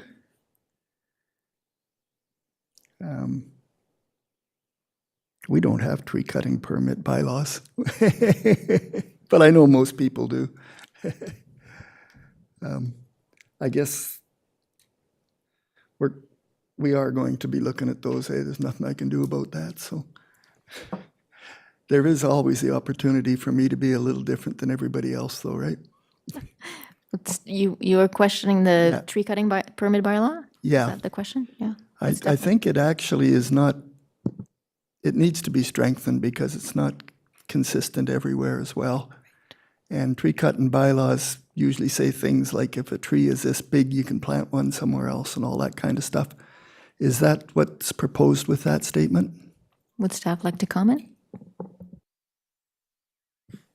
Thank you for the question. So SCRD does have bylaw number 350 from 1990, which is our tree cutting permit bylaw. It is limited to specific areas that are outlined.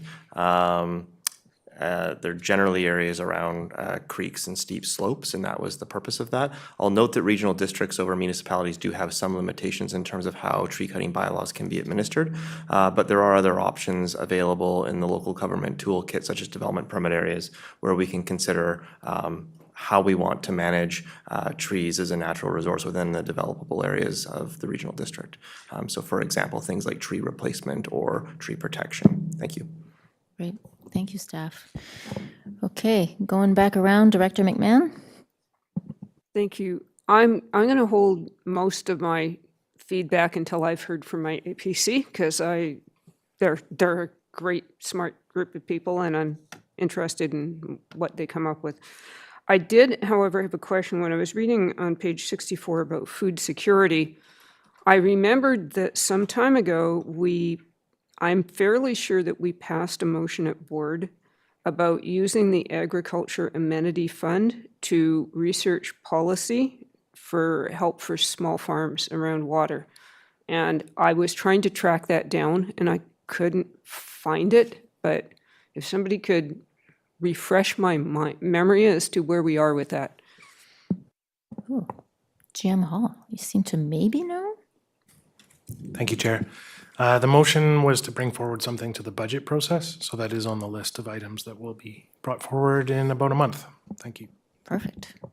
That was easy. Director Bax. Yeah, this is, my question is about the future of and the use of this particular document.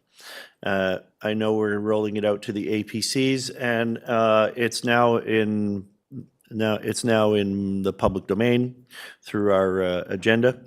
And I was wondering, is is there a rough plan on how we're going to be engaging our various public groups, our community associations, the fire halls, and the firefighters, and the school district, et cetera? All the stakeholders are, there's 35,000 stakeholders here. We Or, did well, see. not quite. There was an engagement plan Yeah. that we did see a couple meetings back. Oh, I wasn't here Okay, last week. so- I'm sorry, I was away. Yeah, so a lot of your answers the answers to your questions might be in that I'll document. go back and I would watch say. the YouTube. All right. Great. Director Lee? You guys are too fast. I lost the page I wanted to be at. I did want to say I read this quite thoroughly, and I'm looking forward to it being presented to my APC and see what they have to say. My comments about tree cutting were strictly so that you know what my APC is probably going to be thinking when you get there, so be prepared for that one. And other than that, I think my OCP, I think, is pretty far along with what you're doing, seeing it was, I think, 6 years old or something. So my APC members are pretty much up on all this good stuff. So looking Nice. forward to hear what they have to say. Awesome. And by the way, it was an excellent report. Thank you. Yeah, great background report. Plain language, easy to understand, really appreciated. All that looks like a lot of work, and I enjoyed reading it. So that says a lot for a report. Director McMahon. Yeah, I just wondered if there was a contingency. I can see that, I mean, there's a lot to discuss here. I can see our APCs running over, like running pretty late, or coming to a point where they have to stop before they've really finished. Have we considered how that might go? I thought I'd raise that in advance because I kind of wonder how we're going to get through our meeting in the allotted time. Yeah, two very dense documents to go through in one meeting. Staff, would you like to comment on this? Thank you, Chair. Staff sincerely hope that there's deep engagement with these documents and are prepared for some big discussions. The referral package included some guiding questions to kind of seed the conversation in areas where input from our local context advisors would have definite impact to this project. And the project is, as the committee discussed last week, it is a long project. And so although it is underway now and feedback sooner rather than later is very helpful, those guiding questions can continue to provide value. So if they're discussed at future meetings, we can incorporate that into the project as we go along. Thanks. Excellent. Follow-up, Director McMahon? Yeah, well, then perhaps we should put the OCP renewal project as an ongoing item on the APC agendas after whatever, more timely or urgent business comes up. But that would allow opportunity for feedback as the project continues. Just a suggestion. Great. Director Lee? I did note that there's referrals made to a lot of process reviews and documentation we have, and I went on the website to try and find them, and I couldn't. I myself have kept some of them, but for instance, the 2023 Development Approvals Process Review, couldn't find that, which I surprised myself.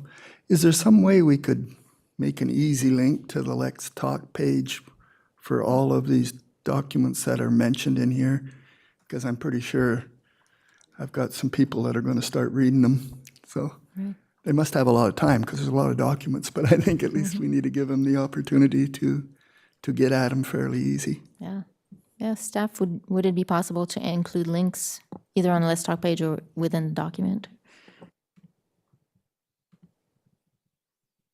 Thank you for the question, Chair. Yes, it is planned that there be a document library of all the documents that are referenced in the report that are already public documents. And it's intended that that Let's Talk page will be up and ready before APC meetings begin. Great, so that's soon. Excellent. Good. All right, so we have a motion on the floor. Oh, Director McMahon?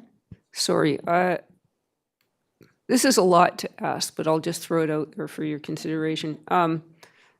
There are a lot of documents referenced in this report, but if there are like a half dozen that you would consider the sort of the cornerstone documents, that it would be interesting to me. I have a number of these reports, including especially the geotechnical and stormwater reports for our areas, which are pretty critical background information for me. But and some of these plans and reports are so dated that their relevance is, you know, a little questionable at this point. But if you have any thoughts about that, maybe when you're talking to the APCs, you know, you could point them in the direction of any documents you think are really critical. Thanks. Great. Good suggestion. Okay, so we do have a motion on the floor. Any further questions, comments? I shall call the question. All in favor? And that passes. Fantastic. Okay, so we are done with this one. So yeah, that takes us to 4.11, page 196, the Electoral Area A APC meeting minutes. So we don't have to do anything. They're just there for information. So I don't know. I guess we could just go through all of them all at once. If there are any comments, questions that directors have about the minutes of all the different APCs. Doesn't look like it. Just want to take this time to thank our APCs for all their good work and their great feedback. It's wonderful to have such dedicated volunteers. Yes, Director Lee.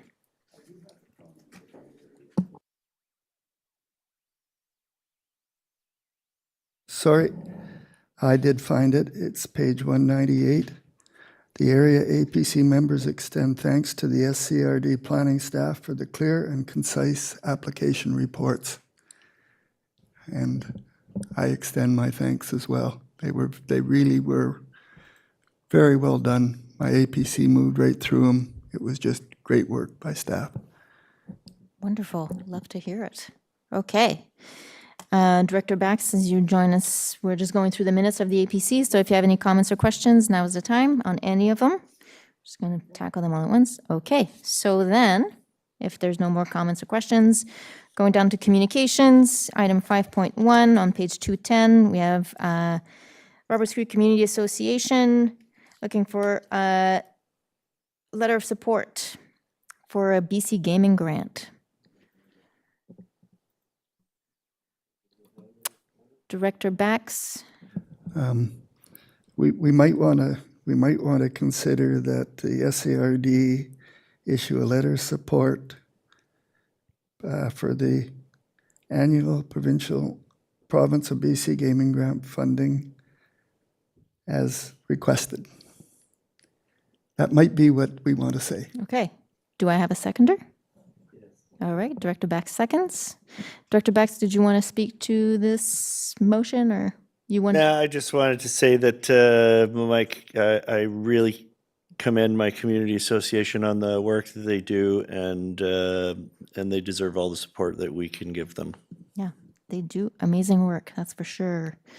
Oh, and that there's going to be something at our community hall this Sunday. Speaking to the motion? Yeah. Okay. No. Let's talk about it at lunch. I will call the question. All in favor to issuing the letter of support? Okay, that passes. Okay. No, no new business, no in-camera agenda. So it is time for us to adjourn. Can I get a motion to adjourn the meeting? That is moved, that is seconded. All in favor? Okay, and are there any questions in the virtual or in-person gallery? Yeah. Any spammers wanting to play tunes? Okay, no. All right. We are adjourned.